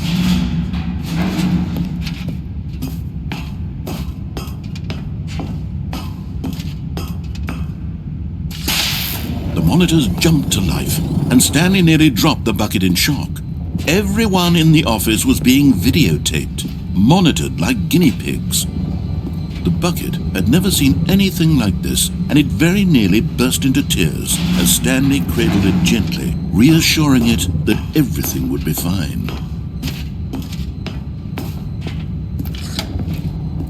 Was the bucket under the mind control facility's influence as well? Had the bucket been told to do things it didn't wish to do? What kinds of things does a bucket want to do or not want to do in the first place? These questions raced furiously in Stanley's feeble mind. No! He screamed into the bucket. He couldn't accept it. His own life in someone else's control, never! He squeezed the bucket tighter, his one friend in the entire world. At this point, he could trust no one except for the bucket.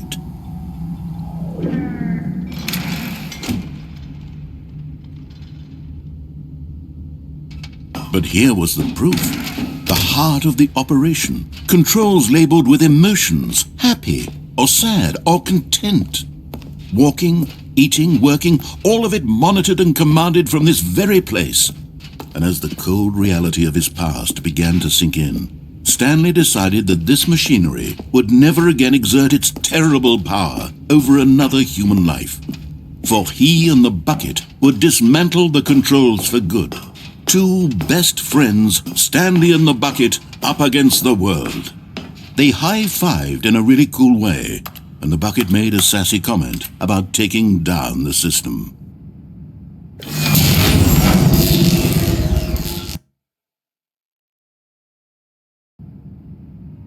Stanley and the bucket waited in blackness. Was it over? Yes, they had done it. Stanley and the bucket had defeated their greatest and darkest enemy, freed themselves from the tyrannical grip of the evil mind control machine. Freedom was now mere moments away. Excitedly, the two of them began to discuss the kind of life they wanted to live once they stepped through this massive door. The bucket wanted to learn to roller skate. Stanley wanted to sneeze in every country on Earth. Both of them wanted to begin watching a movie, any movie, but then stop it halfway through and begin watching it in reverse from the end. True, it was a simple life they envisioned, but it was one they'd lived together, with one another to lean on, to trust, to support, and... What? Wait. What was happening? Why had the door stopped? Was Stanley and the bucket not about to be freed? An unbearable silence filled the room, lingering in uncertainty, until finally the truth hit Stanley square in the face. This building did not want the bucket to leave. Even the facility itself recognized the incredible calming presence of the bucket, needed the soothing warmth of the bucket, would go to any lengths not to part with the bucket. No. Stanley can't leave this place, not while he has such a precious bucket in his arms. Not while this building has anything to say about it. Stanley realized he would never again leave this very room. But at least he has the bucket. To be trapped eternally in darkness isn't really so bad, Stanley thought to himself. As long as I have my bucket with me, right? I'll be okay, won't I? Stanley gulped. Very soon now, he was about to find out.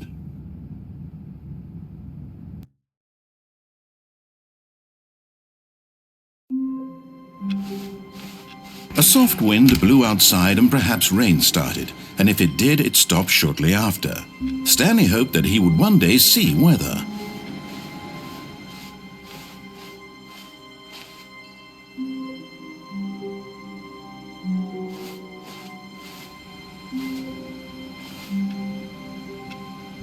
Stanley lifted the bucket into his arms, and a wave of comfort rushed over him.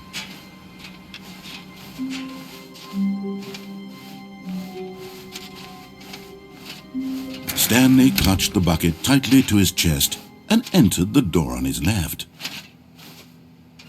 This was not the correct way to the meeting room, but Stanley had felt the bucket calling to him, telling him that the employee lounge was simply the place to be. And here it was. Had the bucket turned out to be correct? Was this better than the meeting room? Yes, Stanley thought to himself. Yes, perhaps it truly was. How insightful the bucket turned out to be.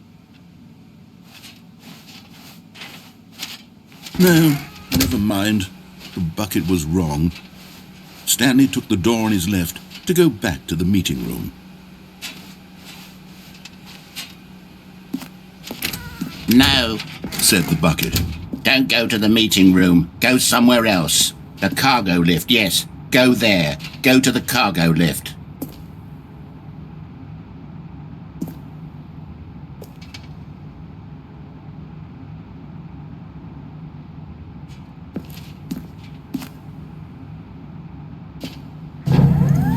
Oh, well, look who's got cold feet. Well, from here, it looks like the only way forward is down, since the lift won't be coming back, but that's okay. You've got a bucket. Did you know that buckets are routinely used as cushioning devices? It's true. You can fall on a bucket from literally any height and survive. I'm serious, Stanley. Jump. Jump with the bucket. I promise you'll live. I extra double promise that you can land on the bucket and not die.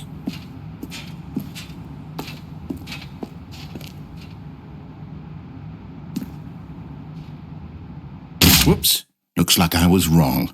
How clumsy of me.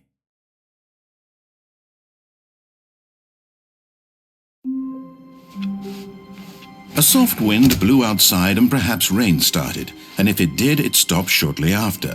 The confusion and the chaos all seemed to melt away as Stanley embraced the bucket. Stanley clutched the bucket tightly to his chest. This was not the correct way to the meeting room, but Stanley had felt the bucket calling to him, telling him that the employee lounge was simply the place to be. And here it was. Had the bucket turned out to be correct? Was this... No, never mind. The bucket was wrong. Stanley took the door on his left to go back to the meeting room. No, said the bucket. don't go to the meeting room. Go somewhere else. The cargo lift, yes. Go there. Go to the cargo lift.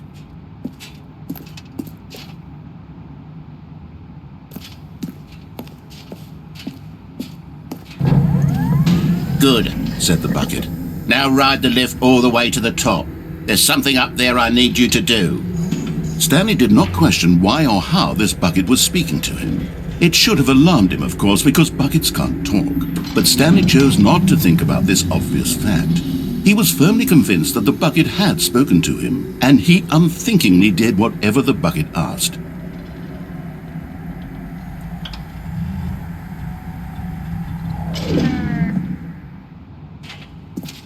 In here, said the bucket. Go into this dark room over here. Stanley once again obeyed blindly.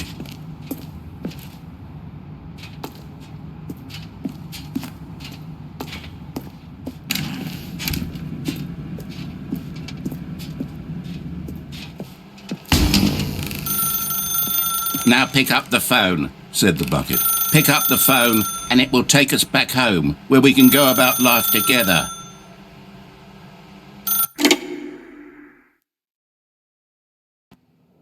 This is the sad story of a man named Stanley and his bucket. Once upon a time, I gave Stanley a bucket because I thought he was lonely and could use a friend. And then, very distressingly, he began to believe the bucket could speak to him.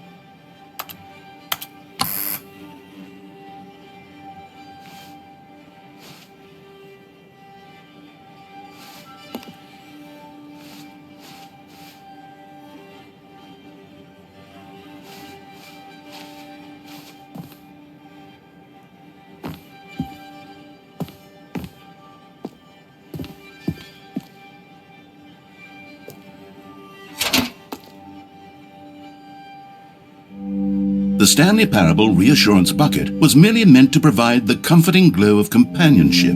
It doesn't literally talk and give you orders. Whatever Stanley is hearing the bucket say to him is just in his head.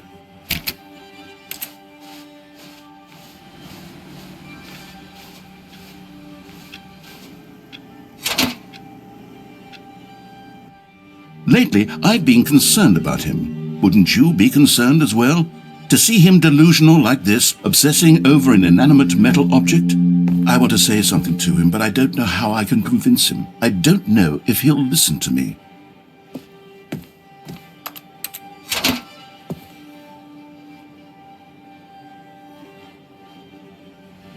Oh, I'll try anyway. Stanley, can you hear me?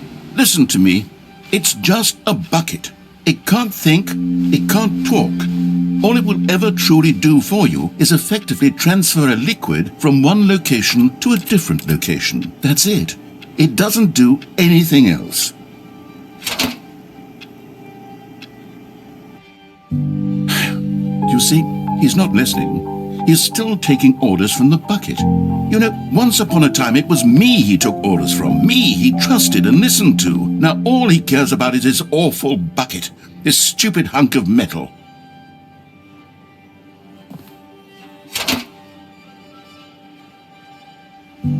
It's sad, but I suppose he doesn't need me anymore. From now on, he's just going to cling to this bucket, this cold, empty bucket, this sort of shiny bucket. Well, I'll give it this. The bucket does have a nice shine to it.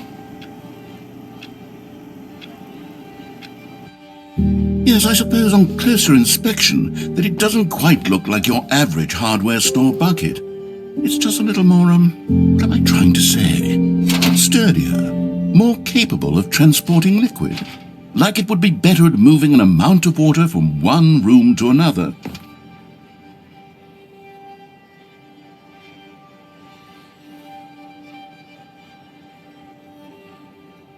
Oh my God, what am I saying? Better at carrying water from room to room. It's a bucket. It's literally just a bucket. Why do I feel some need to point out the ways in which it's so much more than just a regular bucket? Oh no, I'm having feelings for the bucket. No. What's going on? Why do I want to be with the bucket? Hear what the bucket has to say. Do anything it asks. What's wrong with me? I don't understand. Perhaps if I had the bucket, this would be less confusing. Yes, the bucket could tell me what to do in this troublesome situation. Stanley, give me the bucket. Give it to me. Give me the bucket, Stanley. I need it. Give it to me now. Give it or I'll...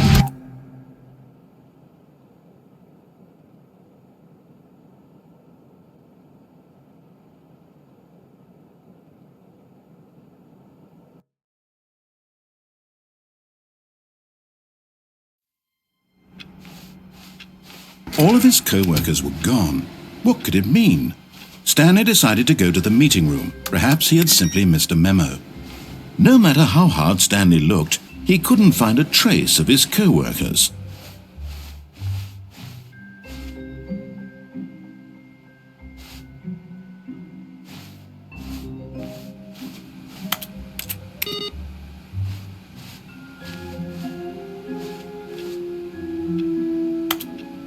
Warmth spread through Stanley's arms.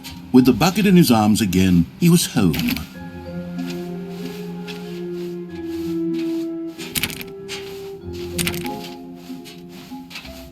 Stanley clutched the bucket tightly to his chest and entered the door on his left.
Coming to a staircase, Stanley and the bucket walked upstairs to the boss's office.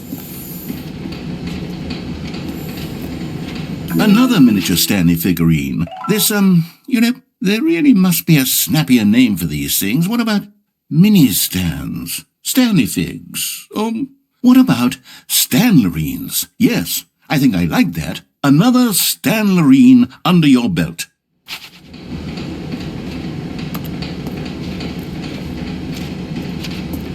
But Stanley just couldn't do it. He considered the possibility of facing his boss, admitting he had left his post during work hours. He might be fired for that. And in such a competitive economy, why had he taken that risk? All because he believed everyone had vanished? His boss would think he was crazy. And then something occurred to Stanley. Maybe, he thought to himself, maybe I am crazy. He looked down at the bucket in his arms. Am I crazy? He asked the bucket. The bucket returned his gaze, but said nothing at all.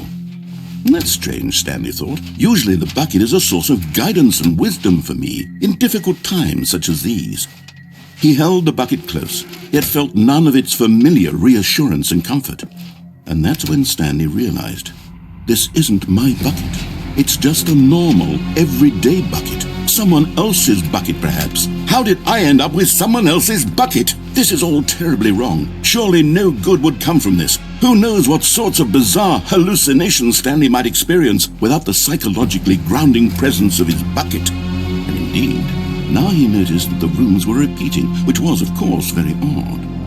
And now he felt himself floating off the ground. Oh, gracious, he exclaimed. Without my bucket, I've gone truly mad. Where is it? I must find it. Far off in the distance now, he heard it, calling to him. Stanley! Stanley, it's me, the bucket. Could it truly be? He rushed forward from room to room, passing by one bucket after the next. None of them were his. None of them were his special bucket. Come to me, Stanley. Find me. He had to find the bucket. He had to return to his old friend. It was the only way to truly restore his sanity. And then suddenly, he froze dead in his tracks. He knew where the voice of the bucket had been coming from. The real bucket was inside of him all along. It was incredibly painful. Stanley doubled over in agony and blacked out.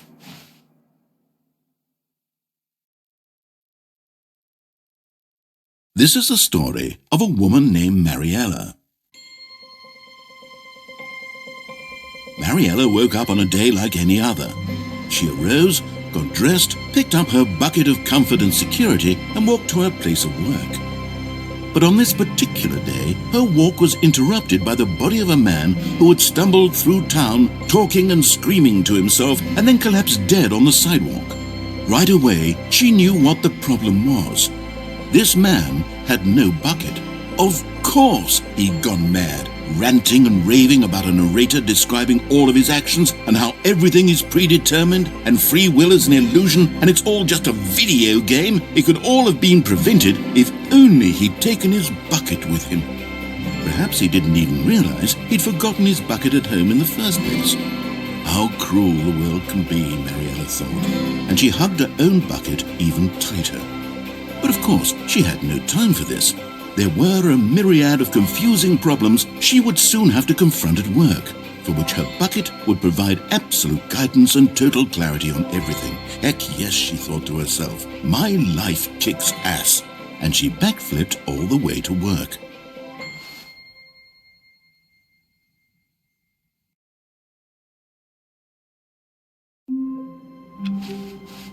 Wait, Stanley thought to himself. Am I sure that the orders stopped coming in? How is that possible? They never stopped. Surely I was mistaken.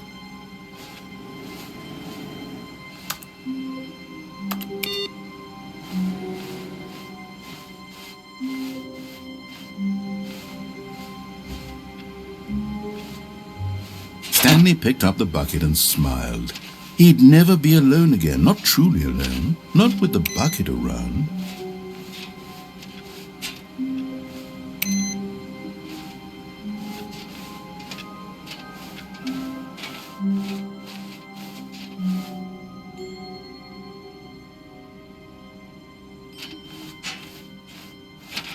Stanley clutched the bucket tightly to his chest and entered the door on his left. This was not the correct way to the meeting room, but Stanley had felt the bucket calling to him, telling him that the employee lounge was simply the place to be. And here it was. Had the bucket turned out to be correct? No, never mind. The bucket was wrong. Stanley took the door on his left to go back to the meeting room. And so the two of them detoured through the maintenance section and walked straight ahead to the opposite door.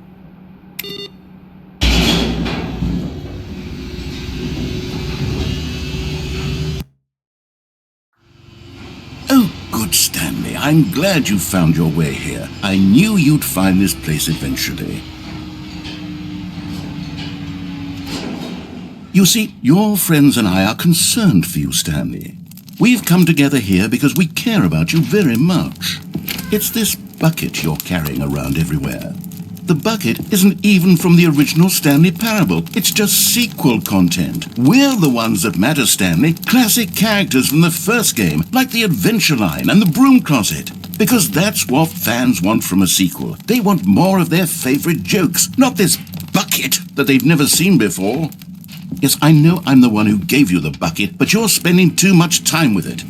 Don't you want another story involving the Adventure Line? We could make the Adventure Line go somewhere new. Yes, yes, that's what the fans want. Let's do it.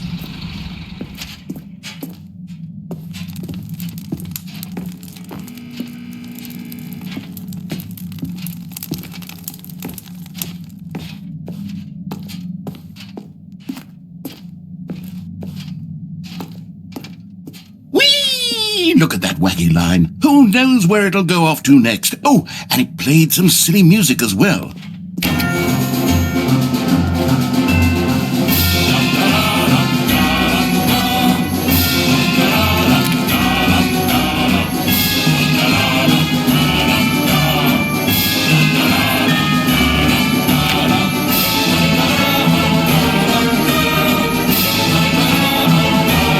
Now this is what the Stanley Parable is all about. Don't you remember all those great jokes from the original dialogue? Also, Stanley is addicted to drugs and hookers. Yes, it's as classic now as it was back then. Let's do it for the fans, Stanley. Let's give them more content exactly like this. But if we want to do that, you're going to have to give something up.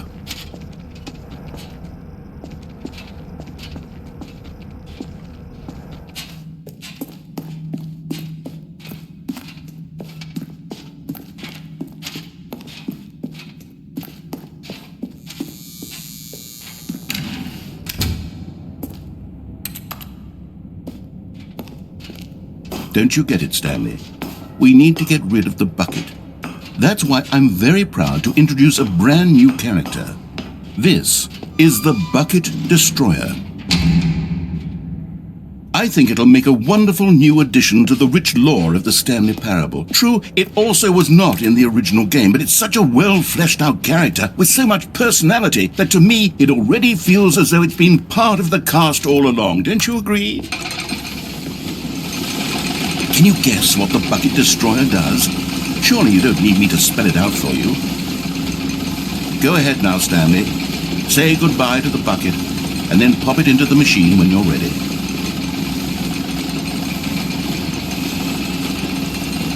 Now listen to me. It's crucial that you give it the bucket. I don't know what the bucket destroyer will do if it can't destroy your bucket. Destroying buckets is all it knows. That is its singular personality trait. Sure, I can hear you saying, how does a character with only one personality trait deserve to join the pantheon of beloved Stanley Parable characters? Well, you see, if you were to really explore the bucket destroyer, you would see that its desire to crush buckets is so densely loaded with complexity and nuance that it's really like 10 personality traits. What other object in this game can you even say that about? The broom closet? Certainly not. I wonder what sort of bucket destroyer merchandise the fans will be clamoring for after this.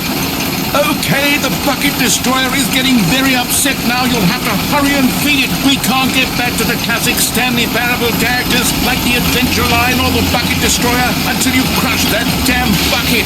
Quickly now, the fans are waiting. Do it, the fans, Stanley. Give the fans what they want. Hurry and...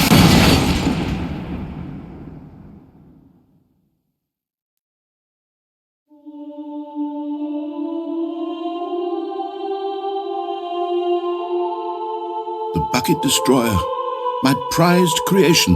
You had so much potential. We were going to do such marvelous things with you, tell such spellbinding stories about you. All of it squandered now. Goodbye, new friend.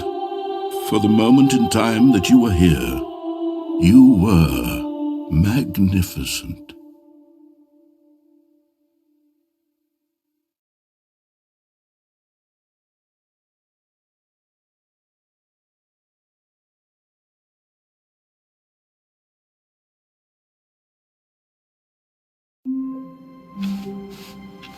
All of his co-workers were gone. What could it mean? Stanley decided to go to the meeting room. Perhaps he had simply missed a memo.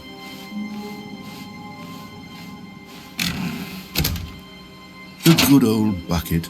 Just Stanley and the bucket, off on another thrilling adventure together.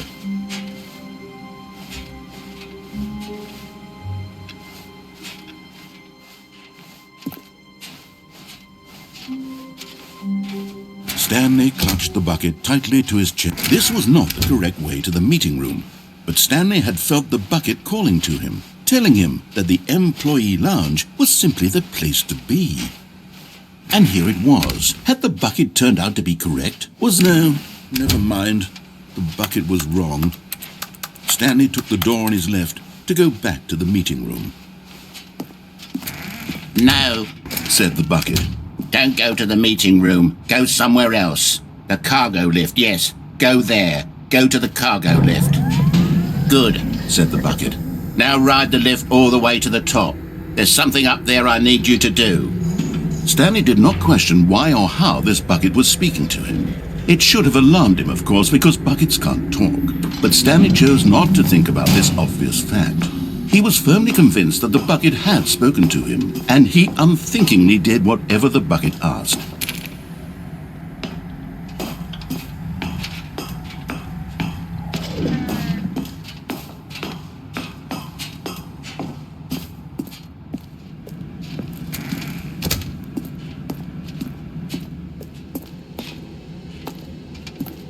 No, stop.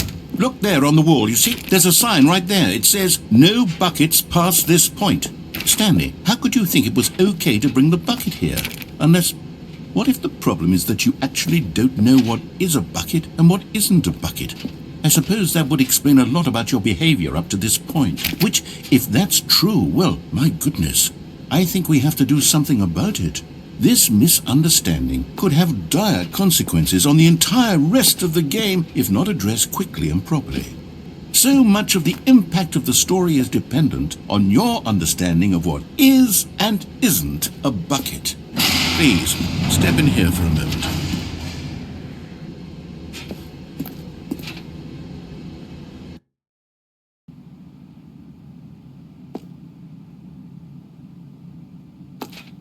Now then, I'm going to run you through some test scenarios and you'll tell me whether or not the thing I'm showing you is a bucket. Simple enough, right? This should tell us everything we'll ever need to know about what is or is not a bucket. Okay, let's begin. Item 1. Is this a bucket? Incorrect. It is a hologram of a bucket, not an actual bucket.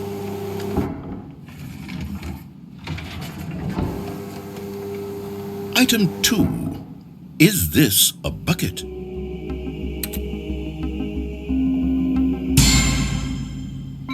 Correct. It is a 3D printed recreation of a bucket, not an actual bucket.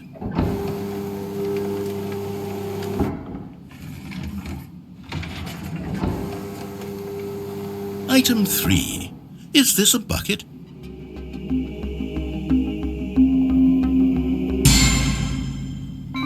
Correct. This is a bucket.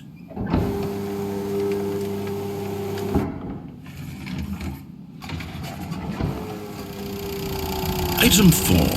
Is this a bucket? Correct. This is a tractor and not a bucket.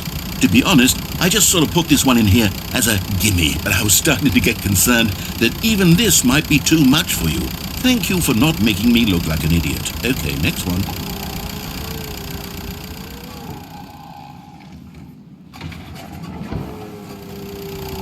Is this a bucket? Incorrect. This is a bucket.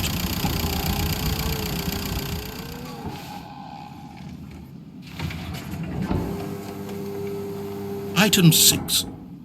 Is this a bucket? Trick question. Both. Gotcha.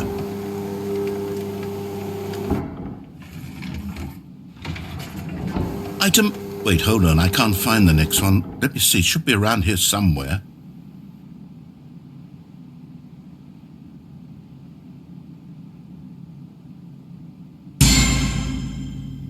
Yes. Thank you. There's nothing here. Of course it isn't a bucket. We both know full well that nothing isn't a bucket. Wait, when I say nothing isn't a bucket, that makes it sound like I'm saying everything is a bucket, which of course is not true. Unless, is that what you think? Answer me straight, Stanley. Are you trying to tell me that you believe everything is a bucket?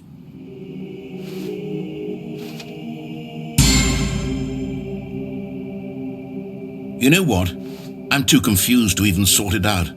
I've lost all sense of perspective. What is a bucket? What isn't a bucket? Mere moments ago I could answer these questions with confidence, and yet now I'm somewhat adrift. Do any of us know what a bucket is? Am I a bucket? Stanley, I can't keep doing this. I'm losing myself, and myself was all I ever had to begin with. I'm afraid the bucket is threatening to tear our relationship apart. I can't have that. I'm sorry. But I'm going to erase all buckets from the game entirely. Okay, here we go.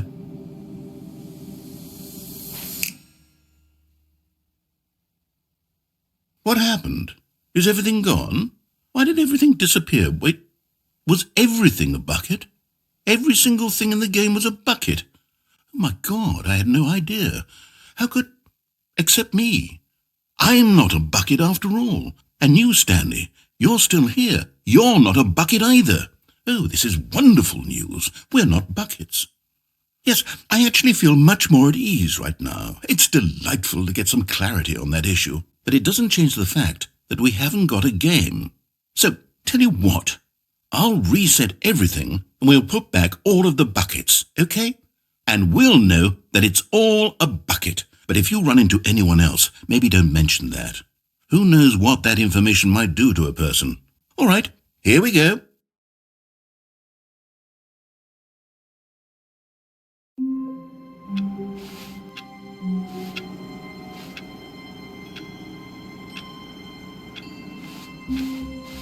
All of his co-workers were gone. What could it mean? Stanley decided to go to the meeting room. Perhaps he had simply missed a memo. No matter how hard Stanley looked, he couldn't find a trace of his co-workers.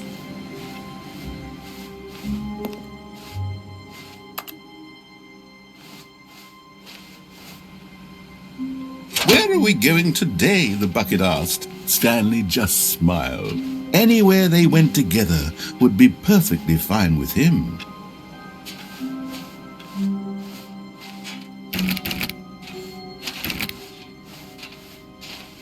Stanley clutched the bucket tightly to his chest and entered the door on his left.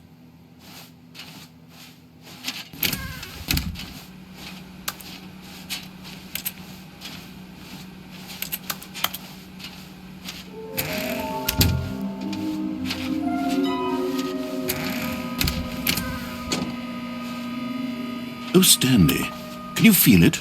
The broom closet. It wants the... Coming to a staircase, Stanley and the bucket walked upstairs to the boss's office.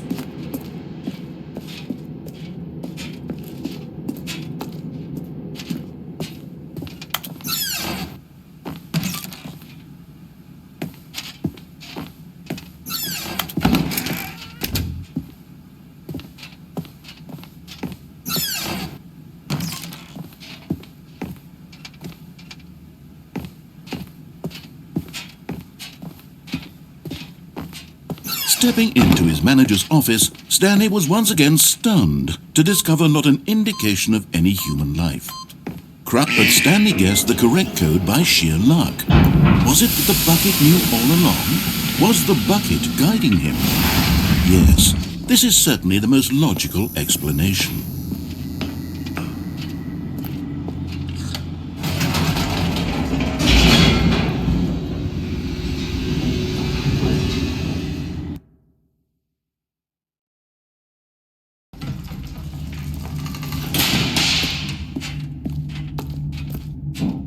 Stanley and the bucket walked straight ahead through the large door that read, Mind Control Facility. Although this passageway had the word escape written on it, the truth was that at the end of this hall, Stanley and the bucket would both meet a violent death.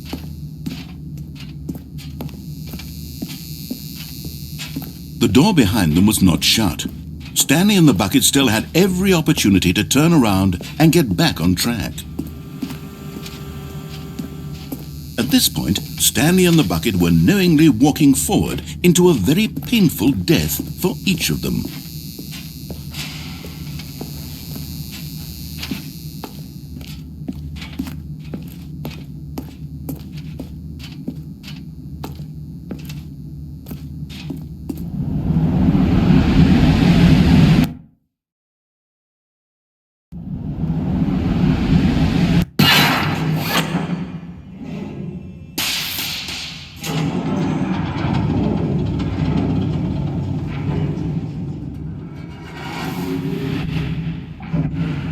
As the machine whirred into motion and Stanley and the bucket inched closer to their demise, Stanley reflected on how meaningless the bucket's warmth and comfort had turned out to be. To be sure, it puts the mind and the soul at ease to embrace the bucket, but what use is a sense of ease when you're about to be crushed to death? This is what Stanley thought to himself, and he sort of kicked himself for wasting so much time carrying a bucket everywhere. Farewell, Stanley.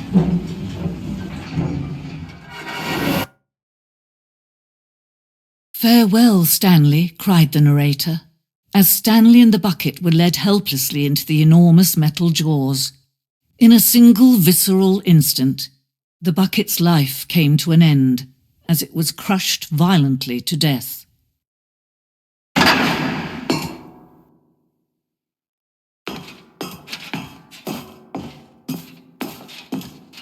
It was a shame, the death of such a magnificent bucket. It's true that all buckets are radiant in their own way, but this one stood above the rest. It was a glorious bucket to behold.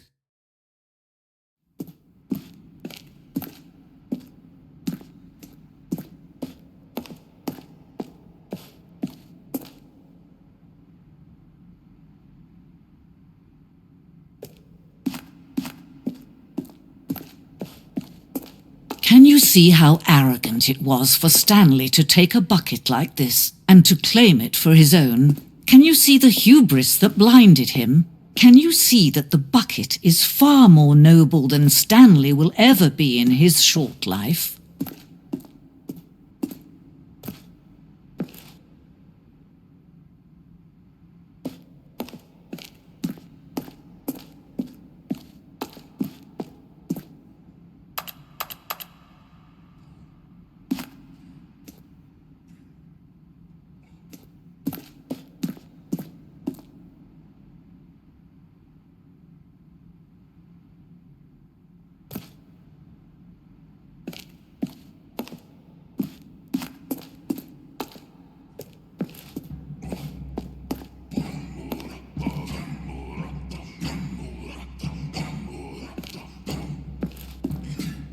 No man can own a bucket, and certainly not a bucket as dazzling to behold as this one.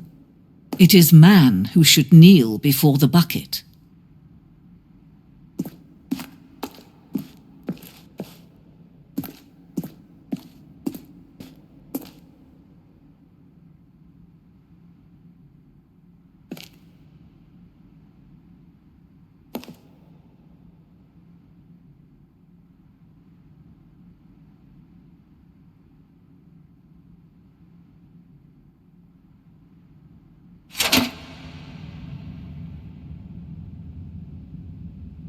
But there is something we can do. Something we can do together, you and I, that will right this terrible wrong. Let Stanley die. Let him be crushed by the machine. Don't reset the game. Don't give him another opportunity to run off with another beautiful bucket. We can save the world's buckets from their treatment as tools and implements if only we let Stanley die together. The bucket shall take its place as ruler, as leader, as commander of a new world, a new vision.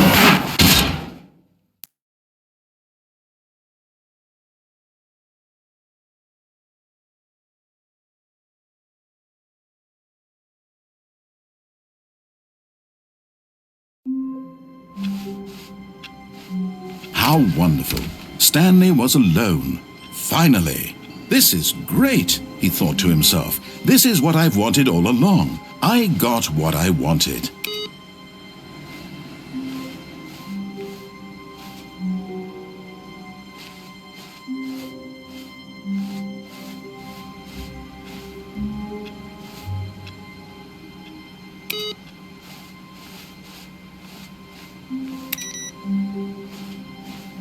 A good bucket, a strong bucket, a humble bucket, a committed bucket, a bucket of culture and distinction.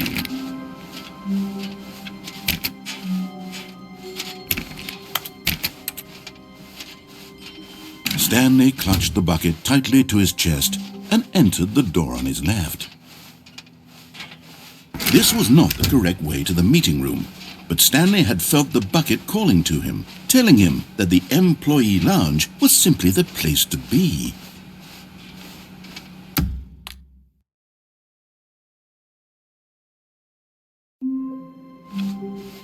All of his co-workers were gone. What could it mean? Stanley decided to go to the meeting room. Perhaps he had simply missed a memo. The embrace of an old friend, a weathered companionship that stands the test of time.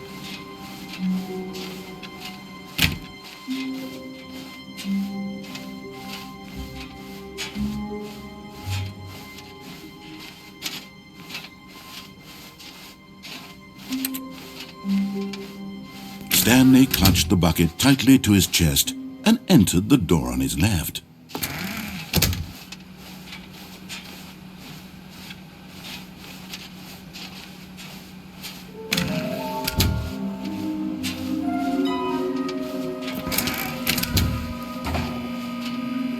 Oh, Stanley, can you feel it? The broom closet. It wants the... Coming to a staircase, Stanley and the bucket walked upstairs to the boss's office.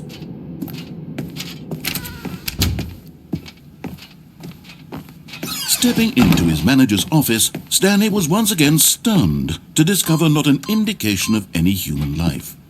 Crushed by the weight of this revelation, Stanley may have broken down into an emotional dumpster fire if not for the soothing presence of the bucket. Even now, but Stanley guessed the correct code by sheer luck. Was it that the bucket knew all along? Was the bucket guiding him? Yes, this is certainly the most logical explanation.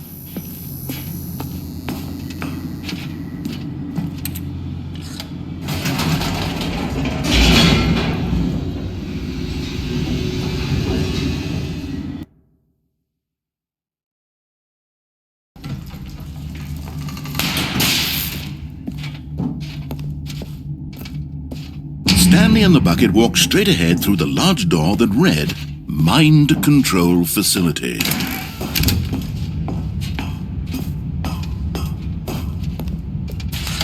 The lights rose on an enormous room packed with television screens. What horrible secret did this place hold? Stanley and the bucket both wondered to themselves.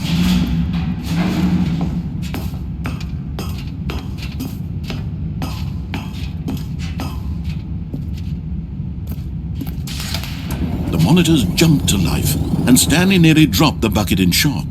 Everyone in the office was being videotaped, monitored like guinea pigs. The bucket had never seen anything like this, and it very nearly burst into tears as Stanley cradled it gently, reassuring it that everything would be fine. Was the bucket under the mind control facility's influence as well? Had the bucket been told to do things it didn't wish to do? What kinds of things does a bucket want to do or not want to do in the first place? These questions raced furiously in Stanley's feeble mind. No! He screamed into the bucket. He couldn't accept it. His own life in someone else's control, never! He squeezed the bucket tighter. His one friend in the entire world. At this point, he could trust no one except for the bucket.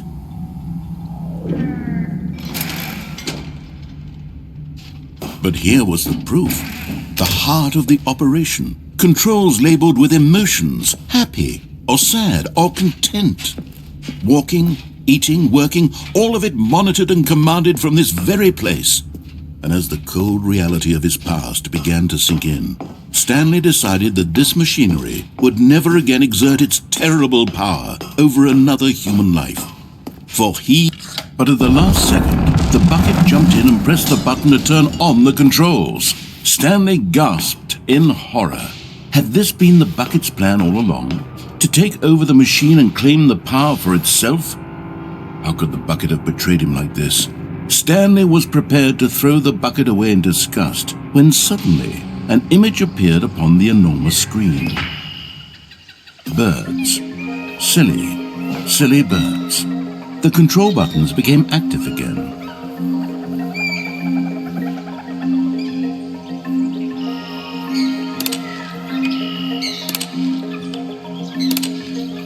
Stanley flipped through one video of silly birds after another, and then it dawned on him. This wasn't a mind control facility at all. It was a facility for monitoring and surveilling silly birds all over the world. The mind controls were only a facade to disguise its true intentions. Had the bucket known this all along? Stanley marveled at the metal genius in his hands, the one who had pointed him towards this incredible discovery. Stanley and the bucket never found freedom because they spent the rest of their lives here in this place, flipping through live streams of the silliest birds imaginable. Of all the possible paths his life could have taken, this one was surely the best. And Stanley was happy.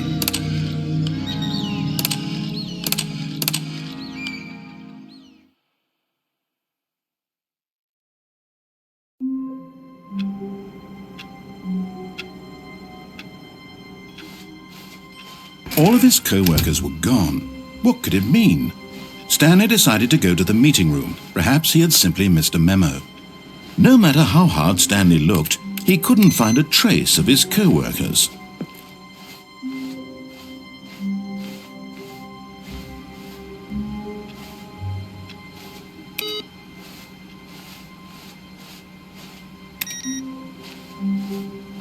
The bucket made Stanley want to be a better man and a better co-worker. In time, perhaps, he would become both of those things. Stanley clutched the bucket tightly to his chest and entered the door on his left. Stanley had felt the bucket calling to him, telling him that the employee lounge was simply the place to be.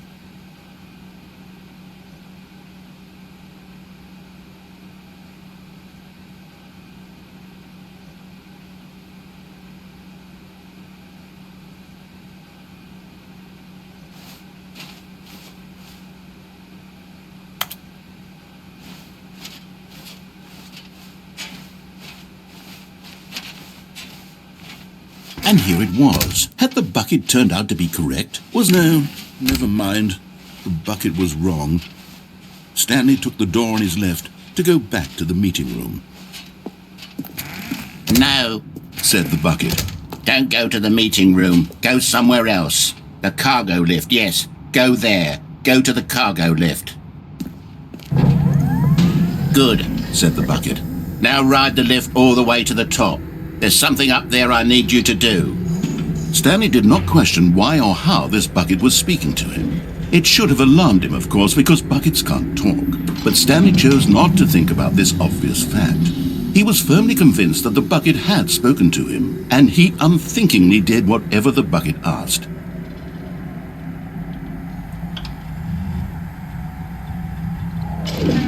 In here, Said the bucket. go into this dark room over here. Stanley once again obeyed blindly.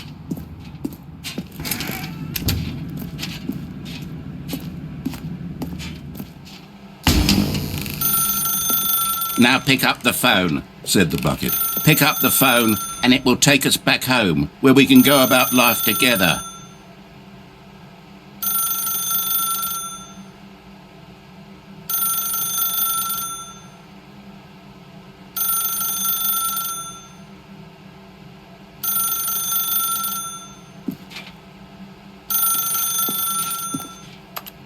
Whoa, hold on. Why did you unplug the phone? Were you trying to resist the bucket's orders? Stanley, I was joking. Obviously, the bucket isn't talking to you and telling you to do things. Buckets can't talk. It was a joke. Don't you get the joke? It's funny, Stanley. A talking bucket. Can't you see? Oh, goodness. I must have really bungled up the delivery if you actually took me seriously. Where did I mess up the joke? Should I have paused for longer or spoken quicker? Comedic timing is so difficult. I wish I were better at it, but there isn't exactly an instructional video on comedy that one can watch to fully... Oh, wait, yes, there is. It's sitting right here. Let's take a look. What is comedic timing? What is comedic timing? How does it work? How long should it last? How can it be used to effectively silence your political enemies? And more importantly, can it be taught in its entirety within 90 seconds? Thankfully, the answer to all of these questions is yes. Let's dive deeper. If you've ever told a joke or made someone laugh, in all likelihood, you did it while standing 50 to 80 centimeters from them in a room of no more than 76 degrees Fahrenheit, with one of your arms raised straight upward at a 15-degree angle from your body. These are the optimal conditions for good comedic timing. To begin the joke, start by stating and spelling your name. Next, provide a brief synopsis of the joke, including the specific times at which the recipient of the joke will laugh, and then spell out your name a second time. With these steps complete, it's time to begin the humor. Speak the entire joke in no more than 18 seconds and no less than 13 and a half, pausing only for bathroom breaks when necessary. When the joke has concluded, it is customary to inform your listener that the joke is over by declaring in your loudest possible voice, "I'm Dunny with the funny." Let's practice screaming, "I'm Dunny with the funny" now.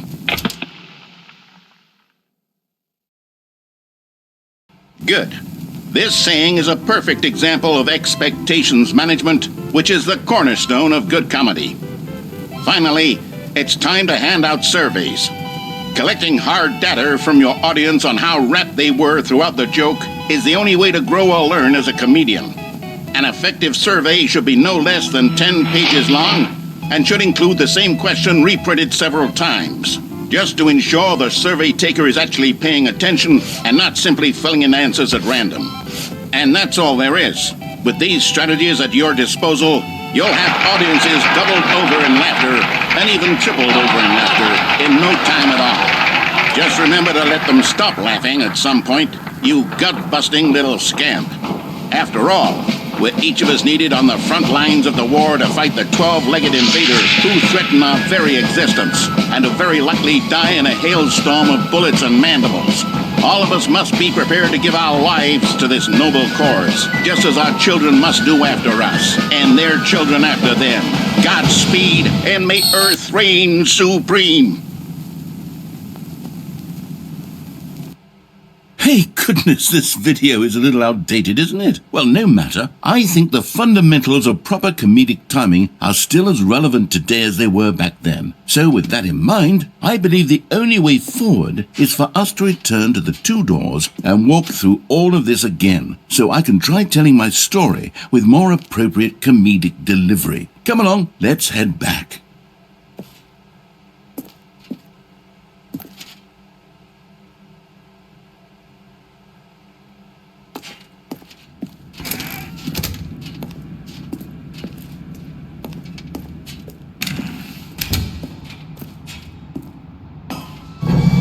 I can feel it. This time, I'm really going to nail the delivery. You'll be in stitches. A talking bucket, you'll say? How ridiculous. How absurd. What a hilarious concept. The king of comedy. That's what you'll call me. Thank goodness we had the instructional video. Otherwise, who knows where we'd be right now. Well, I wouldn't be the king of comedy, that's for sure. The bucket spoke to Stanley. The bucket spoke. The bucket spoke. Oh, I'll figure it out on the fly. No need to overthink things.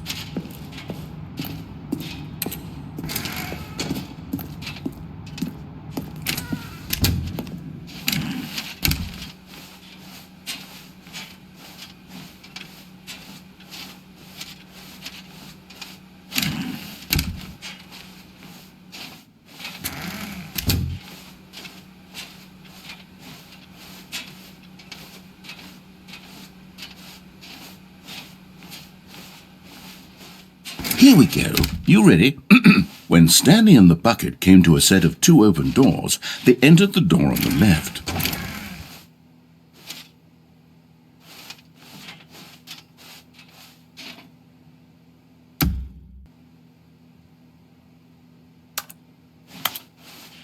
No. You were supposed to go through the door on the right, leading back to the phone. Did you not even look at the instructional video? I think this is all covered very clearly. There's no way I can make the comedic timing work now. It's done. The joke is completely done and over. It's all your fault, Stanley. I'm going to be ridiculed in the community of other joke writers. I'm going to be shamed at every one of our meetings from now on. All because you couldn't watch a simple video and take a hint. Are you proud of yourself for bringing me down, Stanley? Are you proud? Here we go. You ready? When Stanley and the bucket came to a set of two open doors, they entered the door on the left. No. You were supposed to go through the door on the right, leading back. Here we go. You ready? When Stanley and the bucket came to a set of two open doors, they entered the door on the left.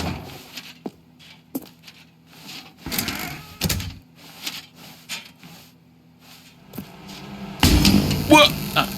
We're back at the phone already? No. What's going on? There were supposed to be several rooms leading up to this. There was supposed to be a build-up to this point, a dramatic display of remarkable comedic wit which culminates in this scene with the phone. But now the timing's completely off. The joke will never land, well, not the way it was meant to. And it's all my fault. I must have forgotten that the phone room comes immediately after the two doors room. What an egregious mistake. I've made a fool of myself. I don't deserve the title of King of Comedy. I'm nothing. I'm not even the lowliest joke-telling whelp. I think I need to go back and rewatch that instructional video again. Yes, surely that will help me improve my... Stanley, you love the bucket so much it's like you...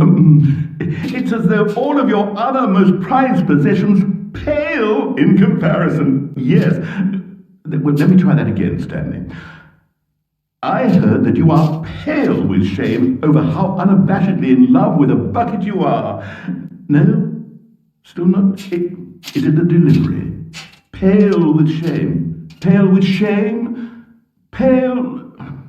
What's another word to describe a bucket? Stanley, this bucket is so metal, I think I saw it playing guitar. No. We're getting away from making fun of Stanley's obsession with the bucket, which was the whole point of this. I'm no good at these jokes. I need more instructional videos. That's exactly what it is. That's what will make me the king of comedy again. More instructional videos. Let's see.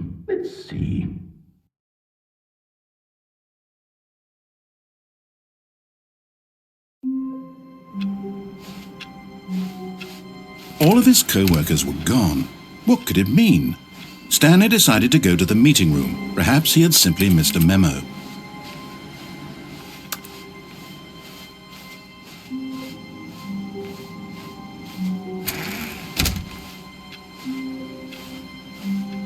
Not everyone is so lucky to have a bucket, but Stanley is a very lucky fellow. Very lucky indeed.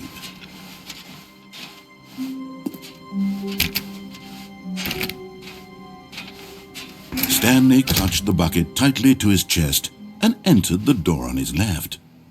His inability to do anything. This is why Stanley and I are on such good terms.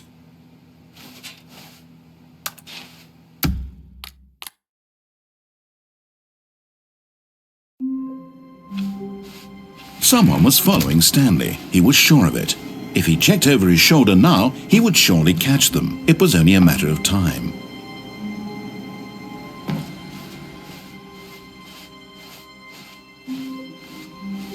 It takes a lot of humility to carry a bucket so magnificent. Stanley checked his ego and then proceeded onward.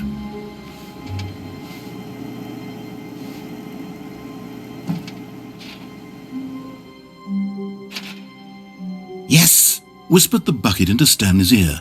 We've done it. We've escaped from that dull office and that pesky narrator. At last, out here in the white void, we are alone. Now, and for the first time, I can reveal to you my true self. The bucket began to tell Stanley of its life and its history, of the countless wars it witnessed, desecrating the land and lives of untold numbers of innocent humans, and the bucket's own complicity therein, of sadness and regret, and the many years it spent dwelling on the actions it might have taken to curb the madness and the decay, if only it had been stronger. Of hope and redemption, and its crusade to uplift the stock of life for the common man, to manifest justice where none existed, and the bittersweet reality of time, to see one's dreams and wishes met halfway, meted out in parcels like charity, and abandoned as soon as the warm glow of inspiration begins to dim.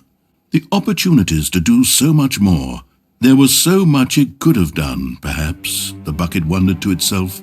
Perhaps, if it had seen its own darkness with a clearer perception. This was way too much for Stanley. What are you talking about? He screamed. You're a bucket! To this, the bucket furrowed its brow. No, Said the bucket. not since the evil wizard Gambhorata first ensnared me in his machinations as payback for the sacred amulet I stole from his treasured vaults. I was young back then and could not conceive the ramifications of... No! Stanley screamed even louder this time. This is stupid! You are a bucket! This is so stupid! Why are we even doing this? As Stanley screamed and screamed and screamed, the bucket revealed its true form, transforming into a mighty beast of untold power, its fangs glistening like...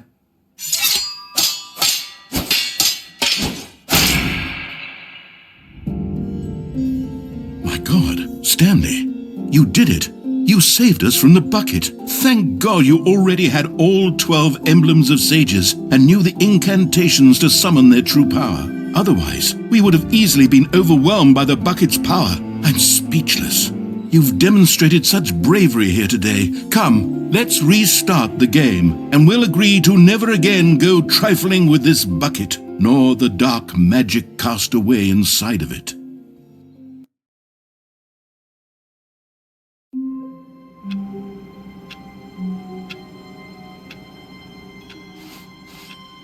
Someone was following Stanley. He was sure of it.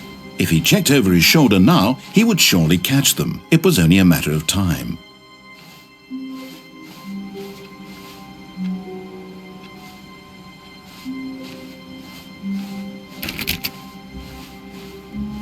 Stanley cradled the bucket in a gentle embrace, protective yet delicate, assertive yet compassionate.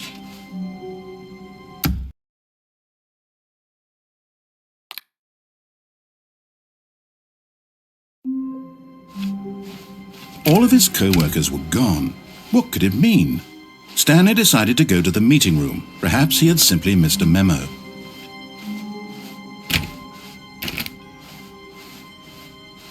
When Stanley came to a set of 2 open doors, this was not the correct way to the meeting room, and Stanley knew it perfectly well. Perhaps he wanted to stop by the employee lounge first, just to admire it. It was okay. But eager to get back to business, Stanley took the first open door on his left. Stanley was so bad at following directions, it's incredible he wasn't fired years ago. Look, Stanley, I think perhaps we've gotten off on the wrong foot here. I'm not your enemy, really, I'm not. I realize that investing your trust in someone else can be difficult, but the fact is that the story has been about nothing but you all this time. What? Really? I was in the middle of something. Do you have zero consideration for others? Are you that convinced that I want something bad to happen to you? Why, I don't know how to convince you of this, but I really do want to help you, to show you something beautiful. Look, let me prove it. Let me prove that I'm on your side. Give me a chance. Now listen carefully, this is important. Stanley walked through the red door. Okay, I'm going back to the name of these little Stanley figurines, and now I'm torn between Stanlerines and Figlies. What do you think, Stanley? What name better encapsulates the intrinsic sense of happiness that you get from seeing a small number in the corner of your screen go up by 1? Let me sit on it. I'm sure it will come to me.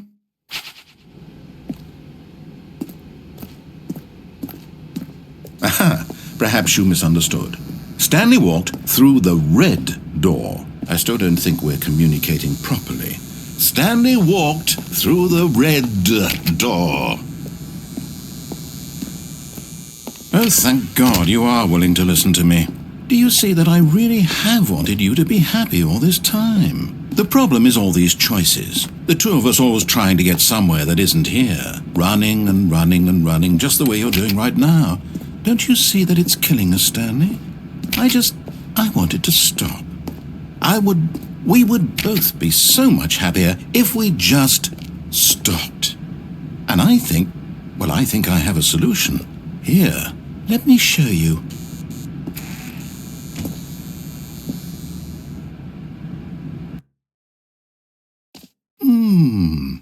What do we want? What are we looking for? Here. Yes. Oh, it's beautiful, isn't it? No, wait. Where are you going? Oh, no. Stay away from those stairs. If you hurt yourself, if you die, the game will reset. We'll lose all of this. Please, no, Stanley, let me stay here. Don't take this from me.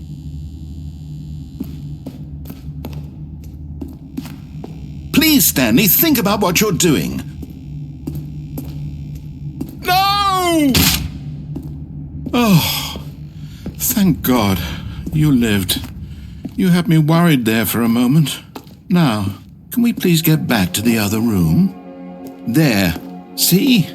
This is what you want. This is where we can both be happy. We really can. If we stop moving, we just have to stop moving.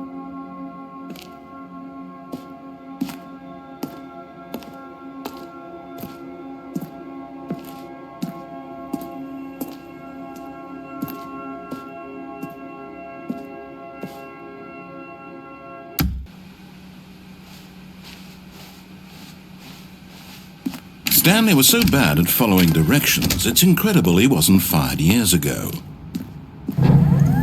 Look, Stanley, I think perhaps we've gotten off on the wrong foot here. I'm not your enemy, really, I'm not. I realize that investing your trust in someone else can be difficult, but the fact is that the story has been about nothing but you all this time. What? Really? I was in the middle of something. Do you have zero consideration for others? Are you that convinced that I want something bad to happen to you? Why, I don't know how to convince you of this, but I really do want to help you, to show you something beautiful. Look, let me prove it. Let me prove that I'm on your side. Give me a chance. Now listen carefully, this is important. Stanley walked through the red door. Aha, perhaps you misunderstood. Stanley walked through the red door. I still don't think we're communicating properly. Stanley walked through the... All right, fine, go ahead, Stanley. You want to know so badly what's out there? You want to find out what lies at the end of this road you've chosen? Well, don't let me stop you.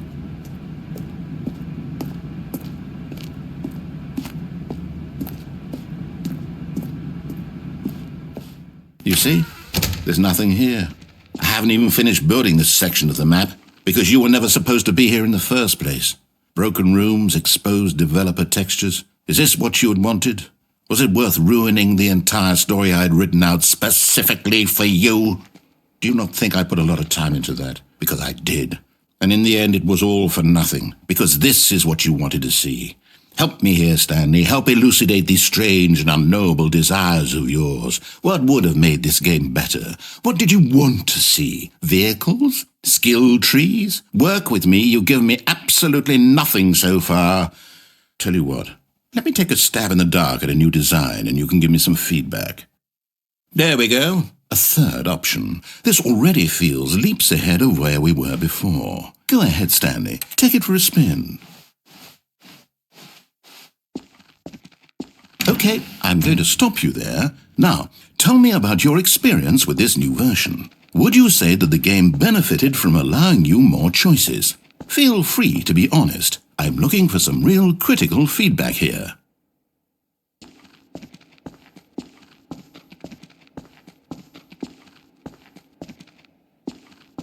Aha! You see, I knew I was onto something. Where do these flashes of inspiration come from? How did I know the game needed a third door? Well, it's instinct mostly, a calling in your gut. I really couldn't say where the idea came from, except that I felt it in my soul. You can't teach that, Stanley. Don't even try.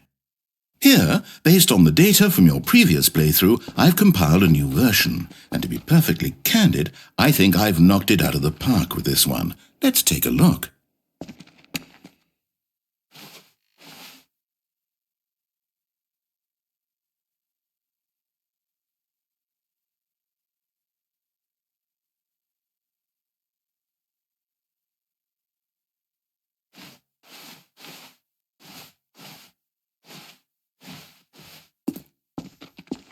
Now, would you say that competitive leaderboard helped you feel motivated to keep walking through doors? Again, honest answers, please. Hey, I nearly forgot. I've got a prototype of a new game I've been working on, and now would be a lovely opportunity to give it some playtesting. You wouldn't mind taking a look at it, would you? Perfect. Let me boot it up. In this game, the baby crawls left towards danger. You click the button to move him back to the right, and if he reaches the fire, you fail. It's a very meaningful game, all about the desperation and tedium of endlessly confronting the demands of family life. I think the art world will really take notice. But of course, the message of the game only becomes clear once you've been playing it for about 4 hours. So why don't you give it 4 hours of play to make sure it's effective? Be sure to keep notes on your experience.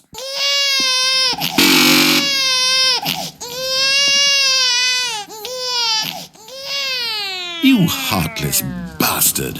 Did you do it because you hate babies or purely to spite me? Because if it's the latter, well, I don't know what to do. I'm completely out of ideas. I can't think of a single thing that might improve the experience for me. I'm not even going to try. I'm out, I'm done. It's over. Thank you for playing. Your input was extremely valuable. Oh, hey, since my game was so awful, why don't we play someone else's game, just to ease the pain? Let's see. What do we have here? Yes, this seems like it'll work. Let's give it a shot.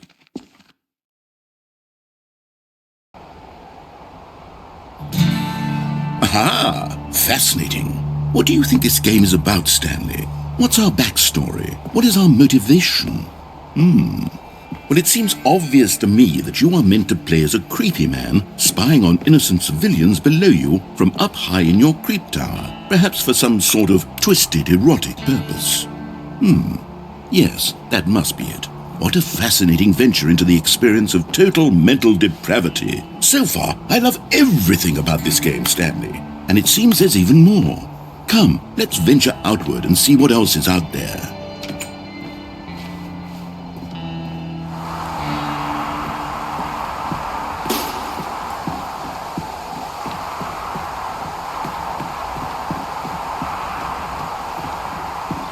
Oh no. No, it can't be.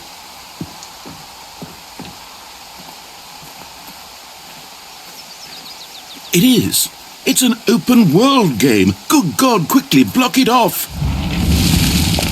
Oh, thank goodness, Stanley. What a close call. You nearly wandered off into that thing, that big open, just wandering around, no right or wrong directions, no path to follow. You can just go in any... Oh, thank heavens we avoided it. We're out of the woods now, Stanley. Okay, I'm going to get us out of here. Let's find another game. Preferably something with walls. Something with nice, big, insurmountable walls. Okay, I think this will be just the thing.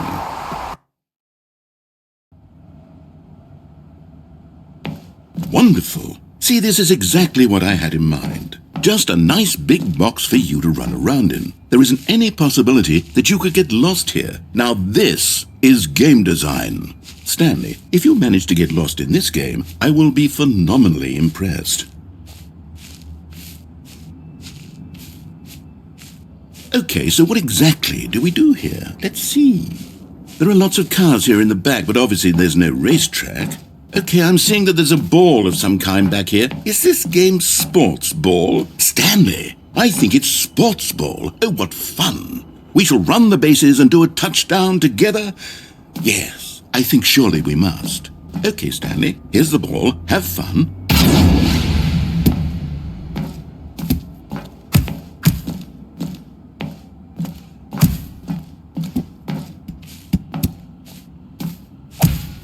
Are you doing it? Are you winning? Is this fun?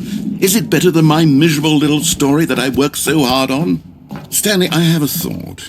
And I realize I'm not a sportsologist, but if one ball generates a certain amount of raw adrenal pleasure, then surely multiple balls makes for an even more euphoric sports experience. I'm going to try it out. Here comes another ball. Yes! Oh goodness, that really does feel amazing, doesn't it? Stanley, I'm like a child in a confectionery shop. I simply have to have more. I'm insatiable. More balls!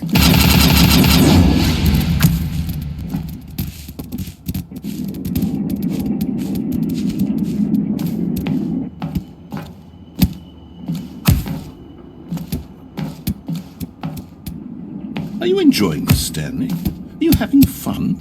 Is this a real video game?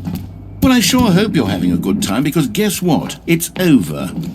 That's right. Your little fun comes to an end. This is my game, and what I say goes. You get to have fun when I let you, Stanley. Besides, you need someone like me to set boundaries for you. Without rules or boundaries, video games are nothing. Yes, that's what I am. I'm structure. I'm your sense of purpose. And since you decided you didn't want to play my game, now I don't want to play with you either. So, goodbye, Stanley. I'm leaving. See how you like it when I'm not around to set the rules. Somehow, I don't think you'll enjoy it as much. But who knows? You're an inventive kid. You'll come up with something. After all, you're the one who knows best. Take care, Stanley. Hold on. What are you doing?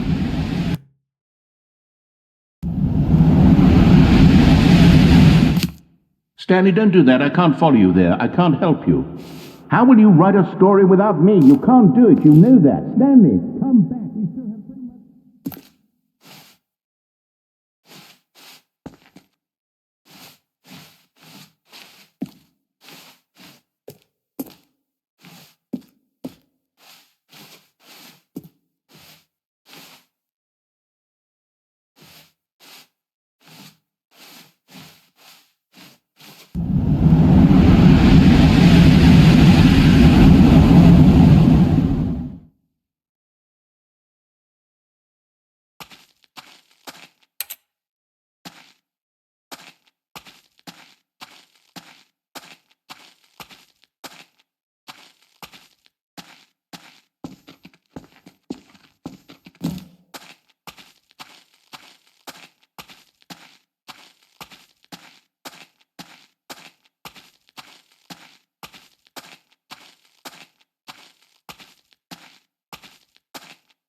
I wonder what he found.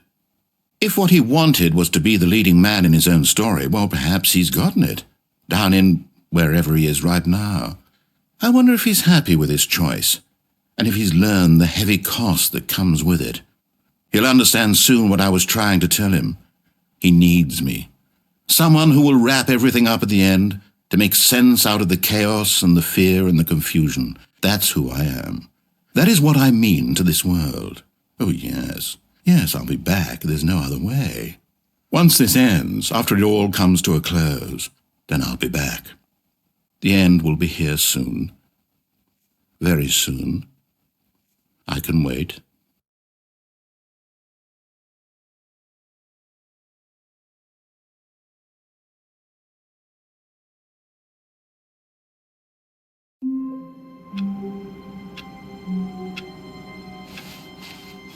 All of his co-workers were gone. What could it mean? Stanley decided to go to the meeting room. Perhaps he had simply missed a memo.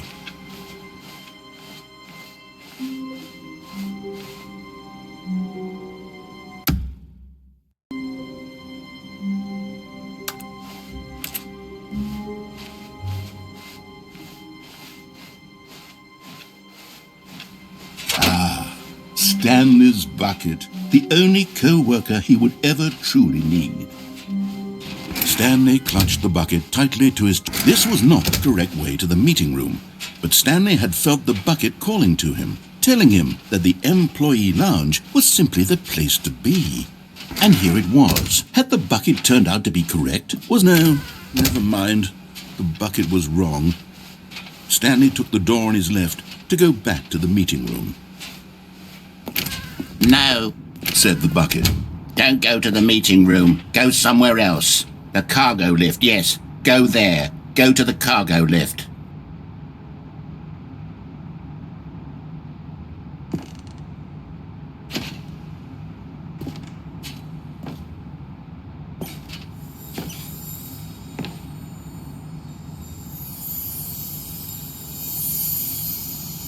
You're getting close now, Stanley. You've nearly gotten all of the Figler and Marines. Very soon, you'll collect the last one, and then the first number will equal the second number, and that will be it.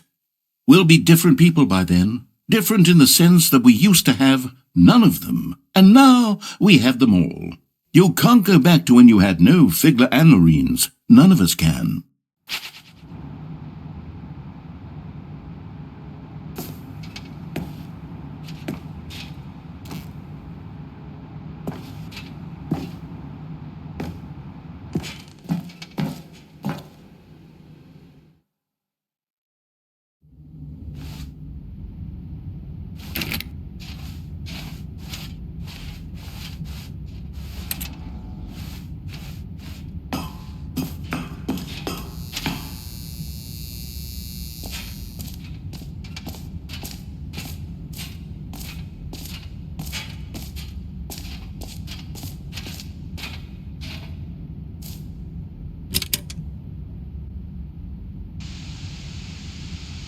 Okay, this is day number 295, tape number... I don't even know. I've lost track. Nothing feels real anymore. The longer I study this bucket, the less sense anything makes. The sheer euphoria I feel every time I pick it up. No matter how many times I've done it, it's always the same feeling. And the emptiness in my chest when I set it down, it doesn't make sense. There's no explanation for it. I still haven't figured out why I see the world so differently when this bucket is in my arms. Why everything feels so... What do I do with this treasure? I can monetize it. Yes. It's unthinkable the amounts of money people will pay for even just an hour with the bucket.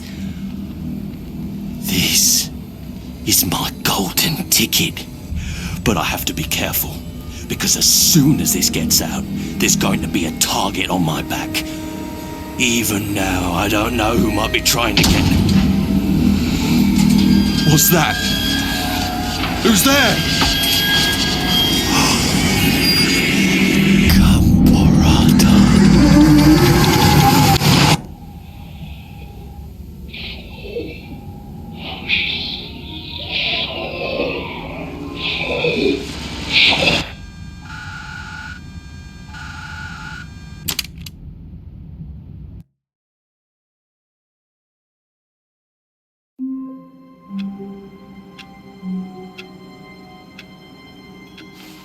All of his co-workers were gone. What could it mean? Stanley decided to go to the meeting room. Perhaps he had simply missed a memo.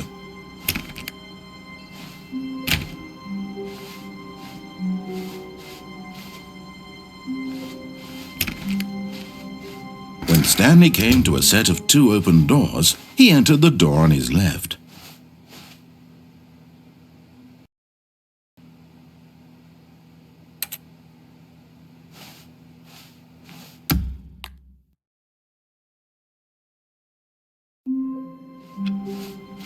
All of his co-workers were gone.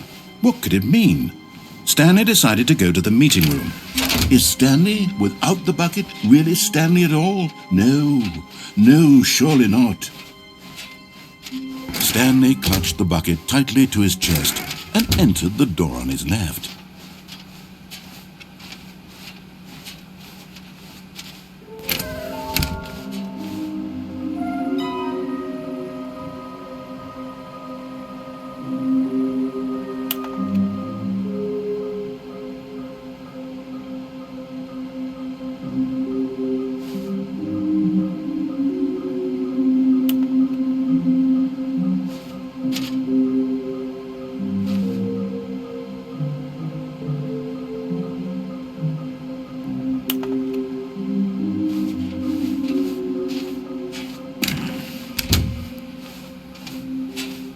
Coming to a staircase, Stanley and the bucket walked upstairs to the boss's office.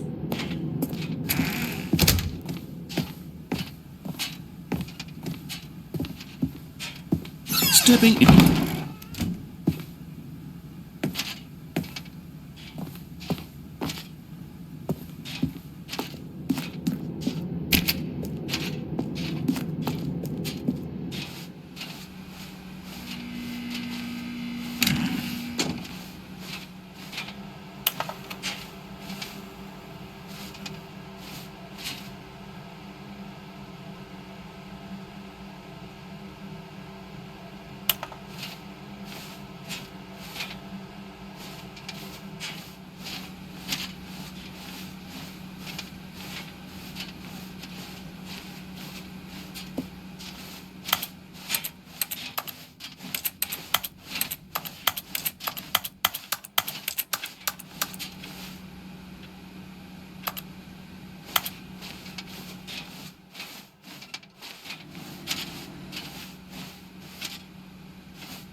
All of his co-workers were gone.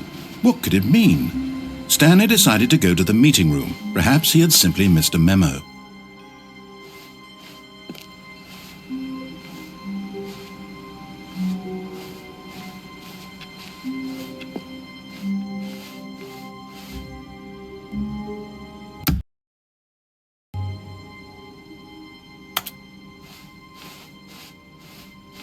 When Stanley came to a set of 2 open doors, he entered the door on his left.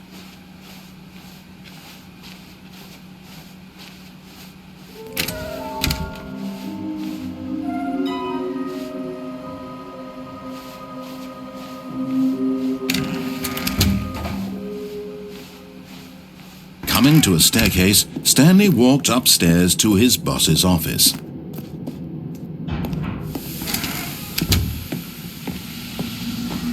Here's the door, just go.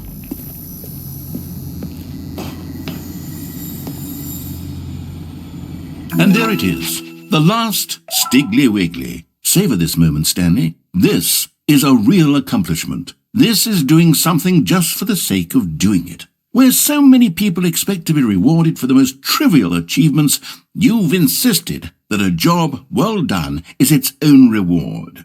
I would tell you that I'm proud of you for collecting them all, but that would be like a reward, and we can't have that. So, instead I'll just say, it's done. We're all done here, and now we can go to whatever the hell you were doing before you hunted for figurines.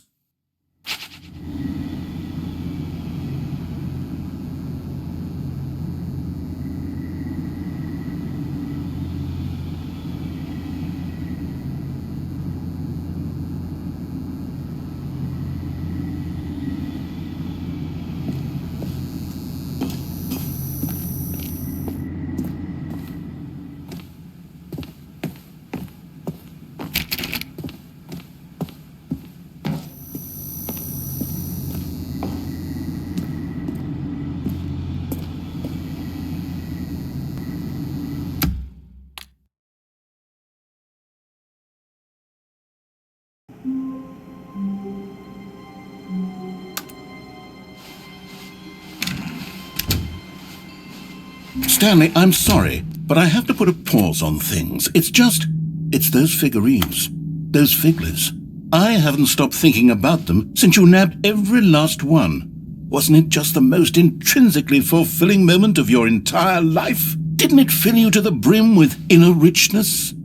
Yes, I know we're supposed to be telling a story, but won't you please indulge me with one more trip back to the memory zone? I would love nothing more than to revisit the figurines. Just one more time.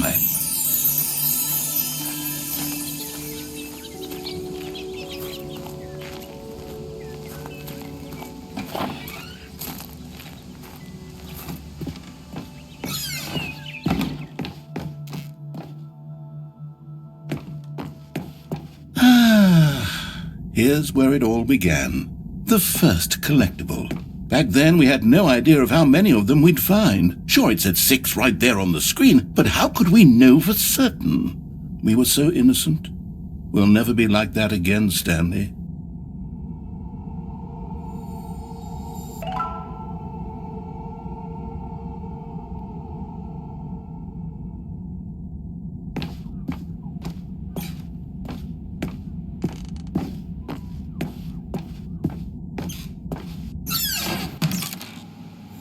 And here was a second Stanlerine. You found this one all on your own, just by poking around in the boss's bathroom. You did that, Stanley. I'll be honest. Back then I had no faith in you to find any of them, let alone 6. But you continue to surprise me in all sorts of mundane, unremarkable ways.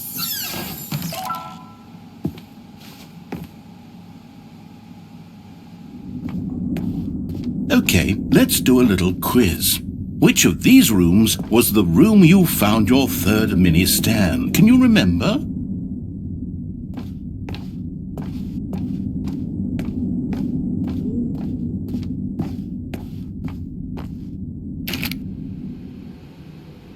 No. The red and blue door room was the 4th place you found a Figanley, not the 3rd.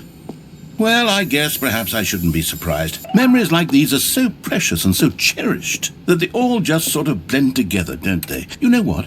If the red and blue door room feels like the third place you found a collectible, then who am I to go making judgments? Let's see, what came next? Oh yes, we found a Figley in this pink room. Oh well, I can't actually say I remember being in this room, but it's here in the memory zone, so it must have happened.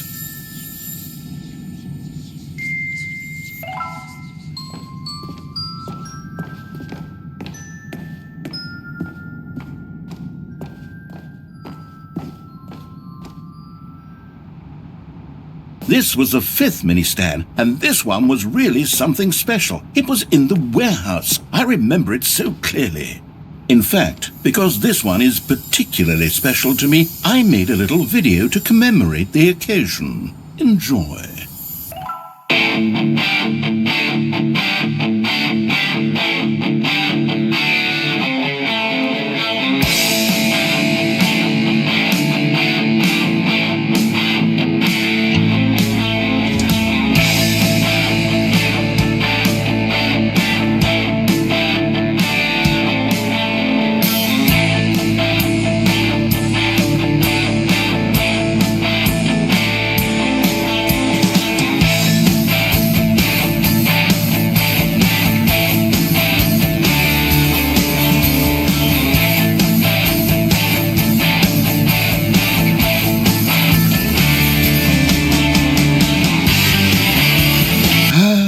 Takes you back, doesn't it? I spent a lot of time making that video, but it was 8 minutes I wouldn't have spent on anything else.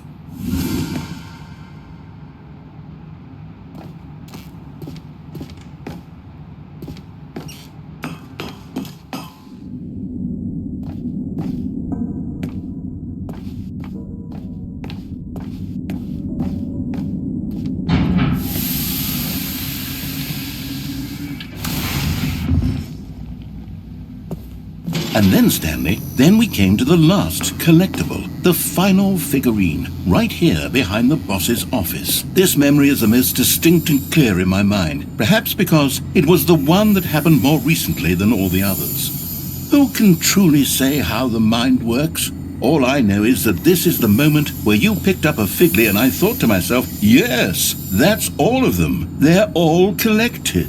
It was a moment unlike any other. Except for the other moments picking up figurines, which it was exactly like.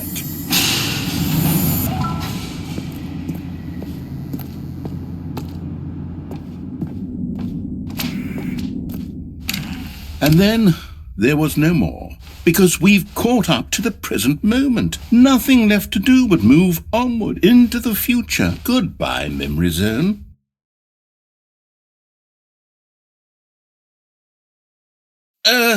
No, I'm not done. I'm not ready to move on. Stop the loading screen. Isn't there some way we can stay here, keep enjoying these figurines? Let's just go backwards. We'll do the memory zone again from the opposite direction. See how that feels. Okay, yes, the back of the boss's office. I remember this. I must say, of all the figurines we looked at in our initial tour of the memory zone, this one is the most distinct and clear in my mind. Let's keep going, I want more.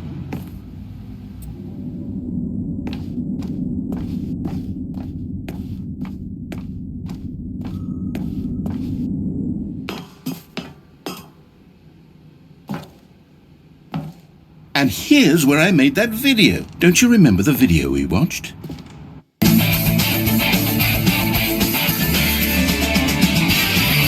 Yes, I love that video.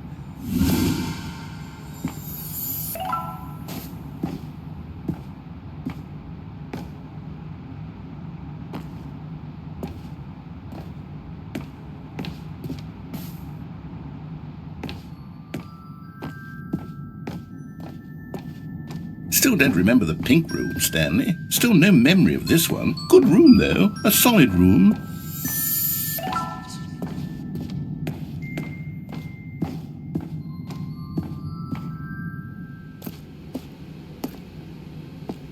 These really were a treat to hunt down. You know, if there had been any kind of reward for finding all of these, it really would have neutered the intrinsic joy of collecting them. I'm very glad we resisted the temptation. Next one.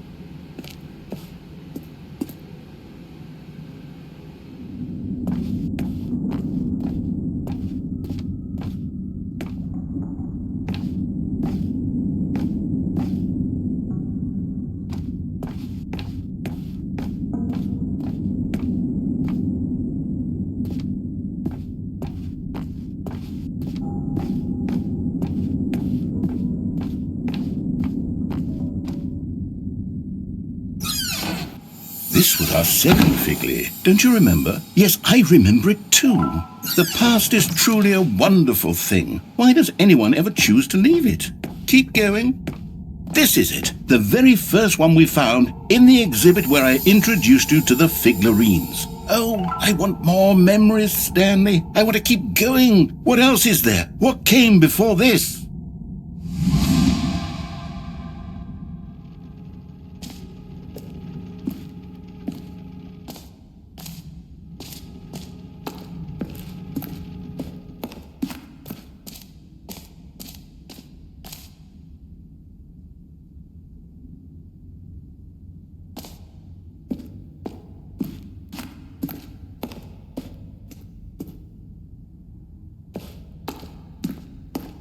Look, it's the terrible new content that we were originally sold on. I remember hating it back then, but time does put a rosy filter on everything. In fact, I dare say I'm actually quite fond of it now. Look how much fun Oh, yes! The two doors! Who could have forgotten that? A classic memory, this one.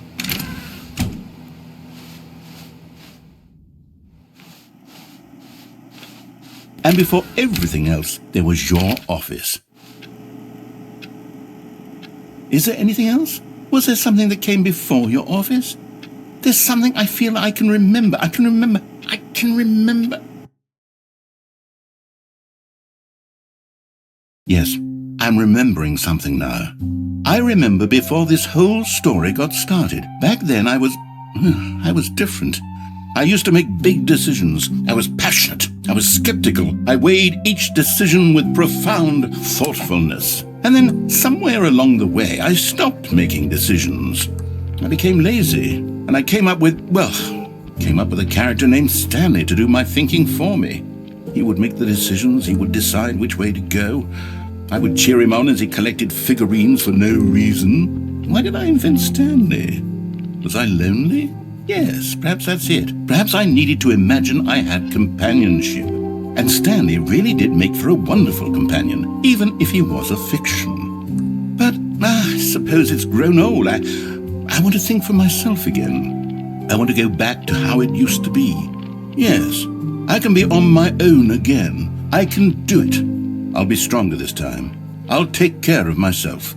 I don't need Stanley anymore. Oh, but he truly was so much fun to play with. You know what? Since we're in the memory zone, how about one more good memory? Let's go back just once and give Stanley one more run of the office, and then I'll retire him for good. I did enjoy telling his story so very much. Okay, here we go. This is the story of a man named Stanley.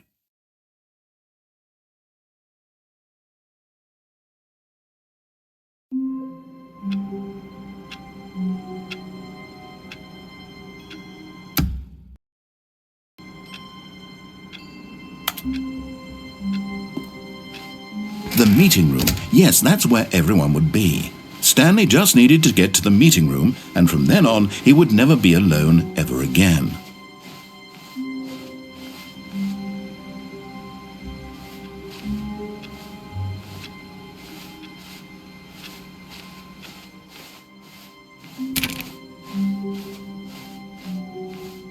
When Stanley came to a set of 2 open doors, he entered the door on his left.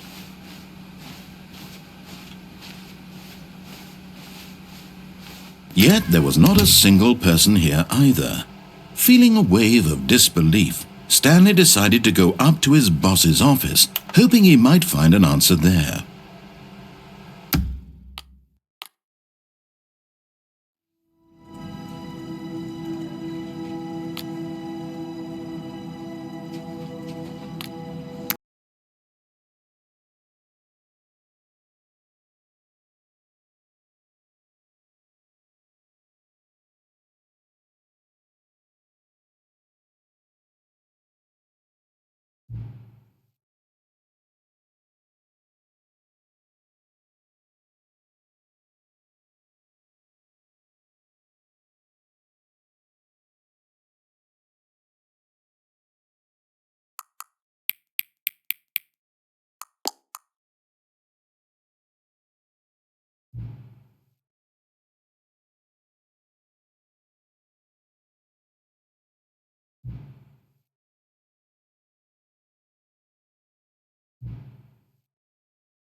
This is the story of a man named Stanley.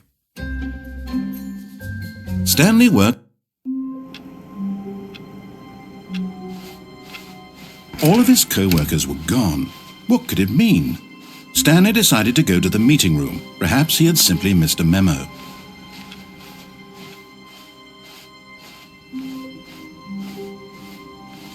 When Stanley came to a set of 2 open doors, he entered the door on his left. Yet there was not a single person here either. Feeling a wave of disbelief, Stanley decided to go up to his boss's office, hoping he might find an answer there.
This is the story of a man named Stanley.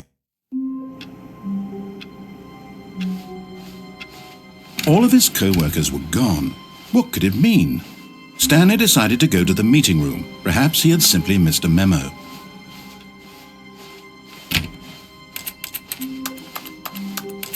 When Stanley came to a set of 2 open doors, he entered the door on his left.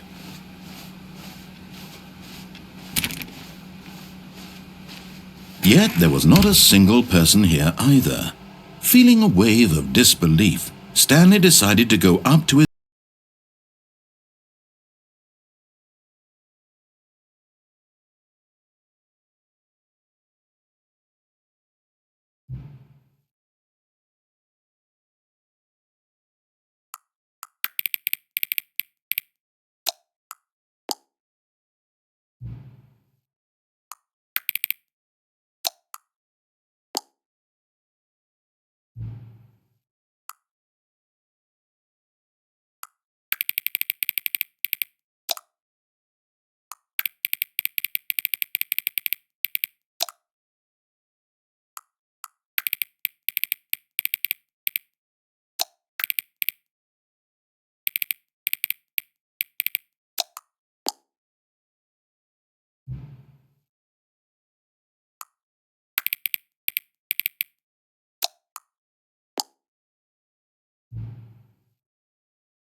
All of his co-workers were gone.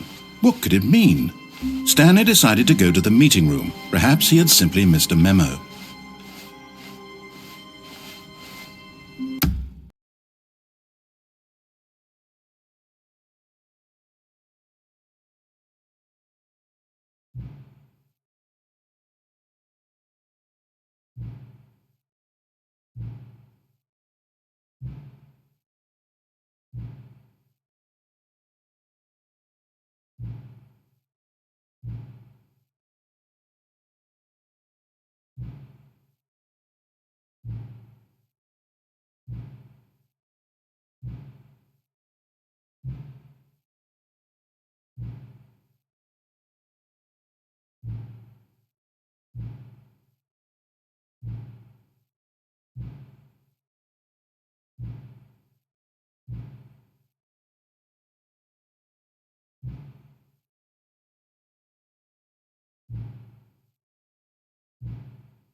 This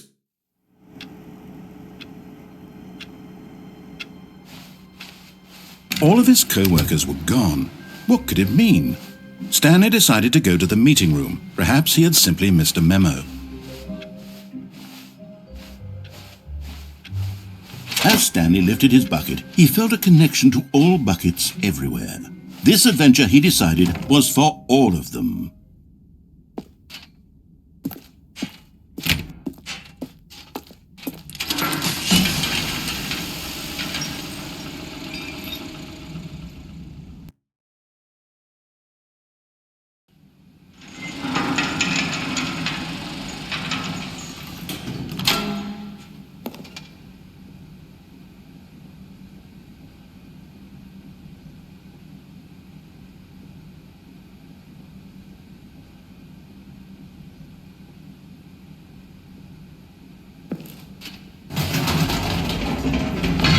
You see, Stanley, I've been reflecting on the Stanley parable and about how roundly disappointing this ultra-deluxe version has turned out to be.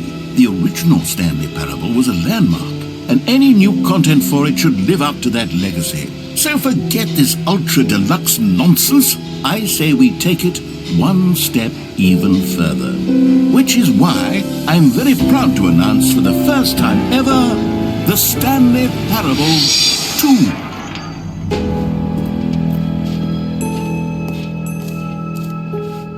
Yes, you see, isn't this far superior to a measly re-release with a few minor additions? Think of all the new territory we'll cover with a fully fledged sequel. An entirely new experience, built from the ground up.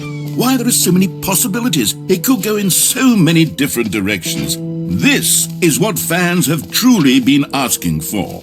Now, to be clear, I haven't quite nailed down what exactly the Stanley Parable 2 is going to be, but let's take a look at some of the features I've been developing for it. I figure that if I can loosely organize a handful of interesting concepts, that surely the game will sort of naturally spring up around them. It'll all work it. Here we are. Go on, try out some of the new features.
There's this.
Stanley, here's an idea that I'm truly fond of. It's never been done before in a video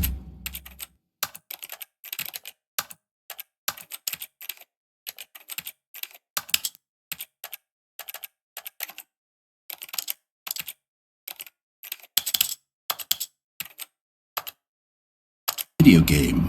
This is in fact a hole that you can fall down forever. That's right, infinite falling. You can fall until the end of time if you like. A stunning leap forward for video games as a medium.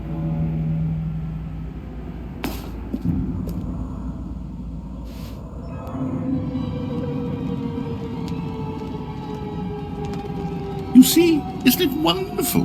One of my more ingenious concoctions, if I do say so. Now then, since you've gotten to see the infinite hole, you can press the teleport button to pop back up to the top, and we can continue onward.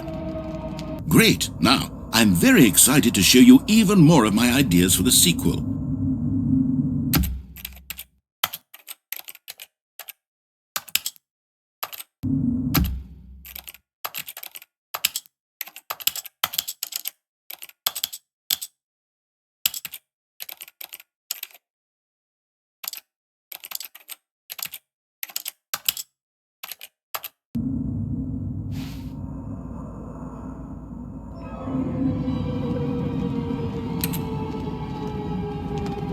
Okay, and I guess we're back in the hole now.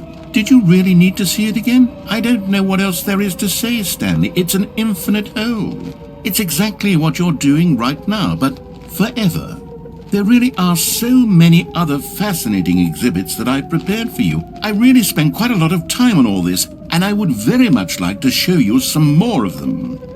How about we go ahead and press that teleport button again so we can get back to what's really important about...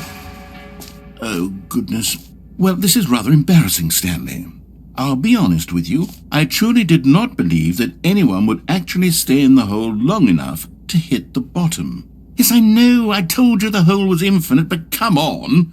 Who actually wants to fall forever? The hole was plenty deep. It was more than deep enough, in my opinion. Maybe it's you who likes falling too much. Maybe you're the problem.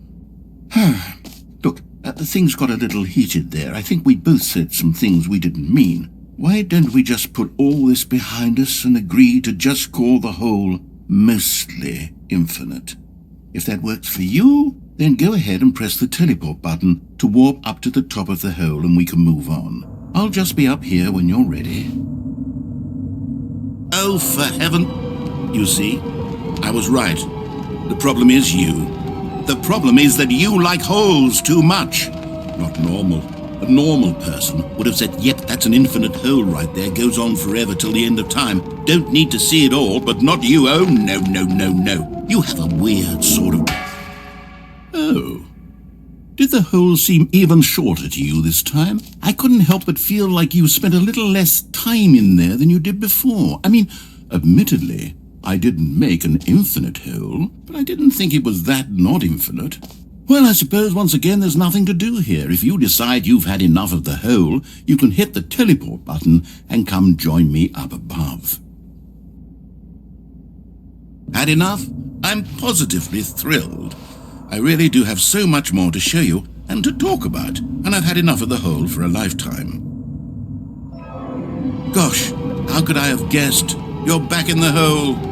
If this starts to become a thing where... Wow, okay, yes. I'm starting to become extremely certain that the hole is not only not infinite, but that it's growing steadily less and less infinite. I suspect that I'm starting to hit the point where it's no longer feasible to call the hole infinitely deep, even by the lax overall standards for accountability and marketing. What's going on here? Stanley, I have no explanation for the uncertain nature of the hole's length. Here, let's try something. Let's pop back up to the top, and we'll see if it gets any shorter. Well, there it is. The shame of my lie has come to haunt me. Not only is the hole not infinite, but it's barely even a hole at this point. It's more of a concavity, or even a very aggressive divot. How is this still appealing to you? I know you're obsessed with holes, but at this depth, I just can't see this scratching the itch. Oh, Who am I to judge? You just do whatever it is you're here to do and hit the teleport button when you're ready to move on.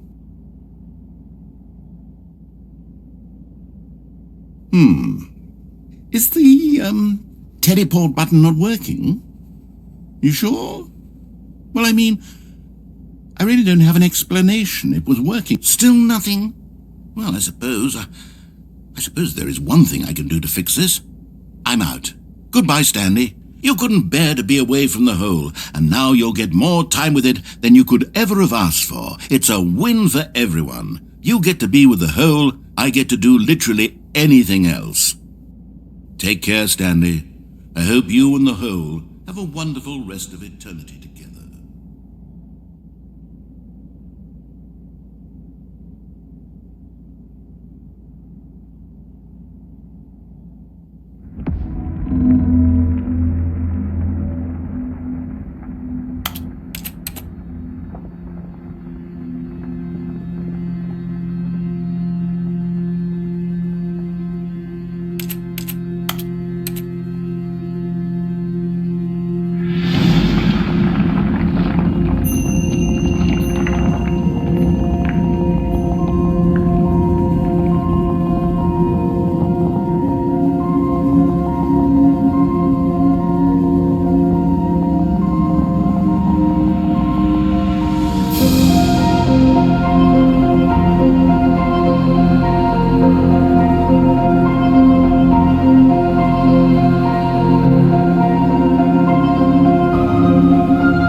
My head's stronger. Now you're no longer using up the space of mine.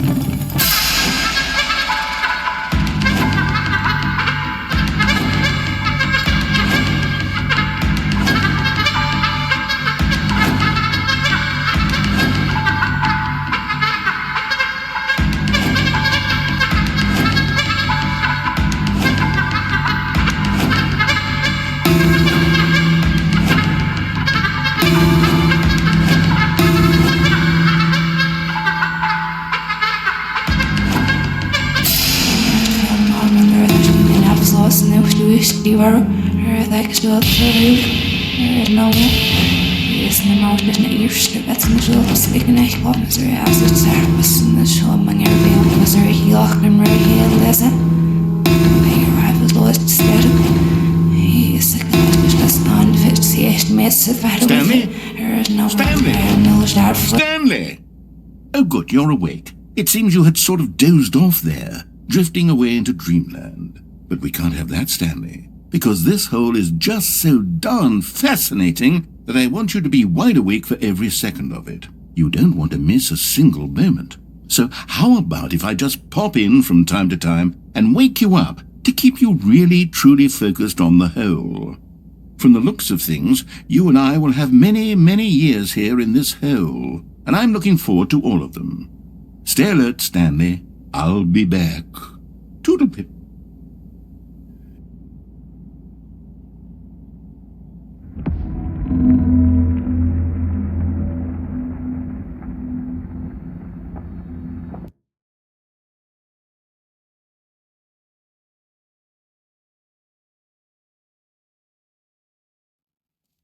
Here we are. Go on, try out some of the new features.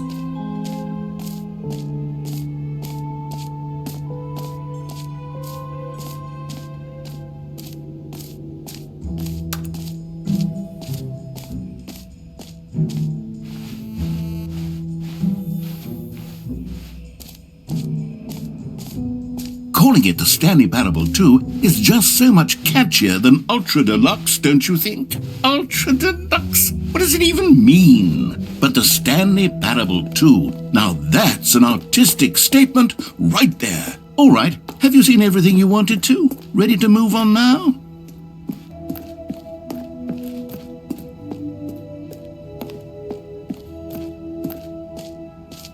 So, Stanley, what do you think?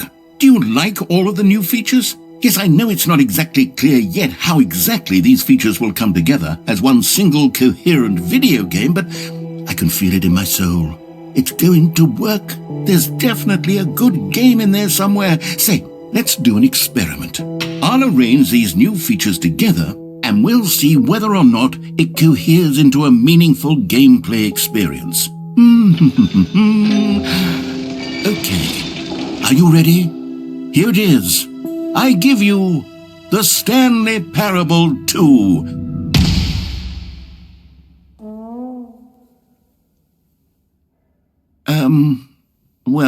I mean, there's potential here, right? It's sort of... Okay, never mind. Hold on, let me do a different arrangement. Okay, yes, this is much better. I feel good about this. Here we go. Version 2. Who am I kidding, Stanley? This isn't a coherent video game at all. It's a lot of gags. And I do very much enjoy creating gags, but they don't add up to anything. I wanted more than anything to create a sequel that would capture all the magic of the first game. I wanted fans to love it. No matter how good these gags are, they won't stand on their own. They would need the structure and the gameplay of the original.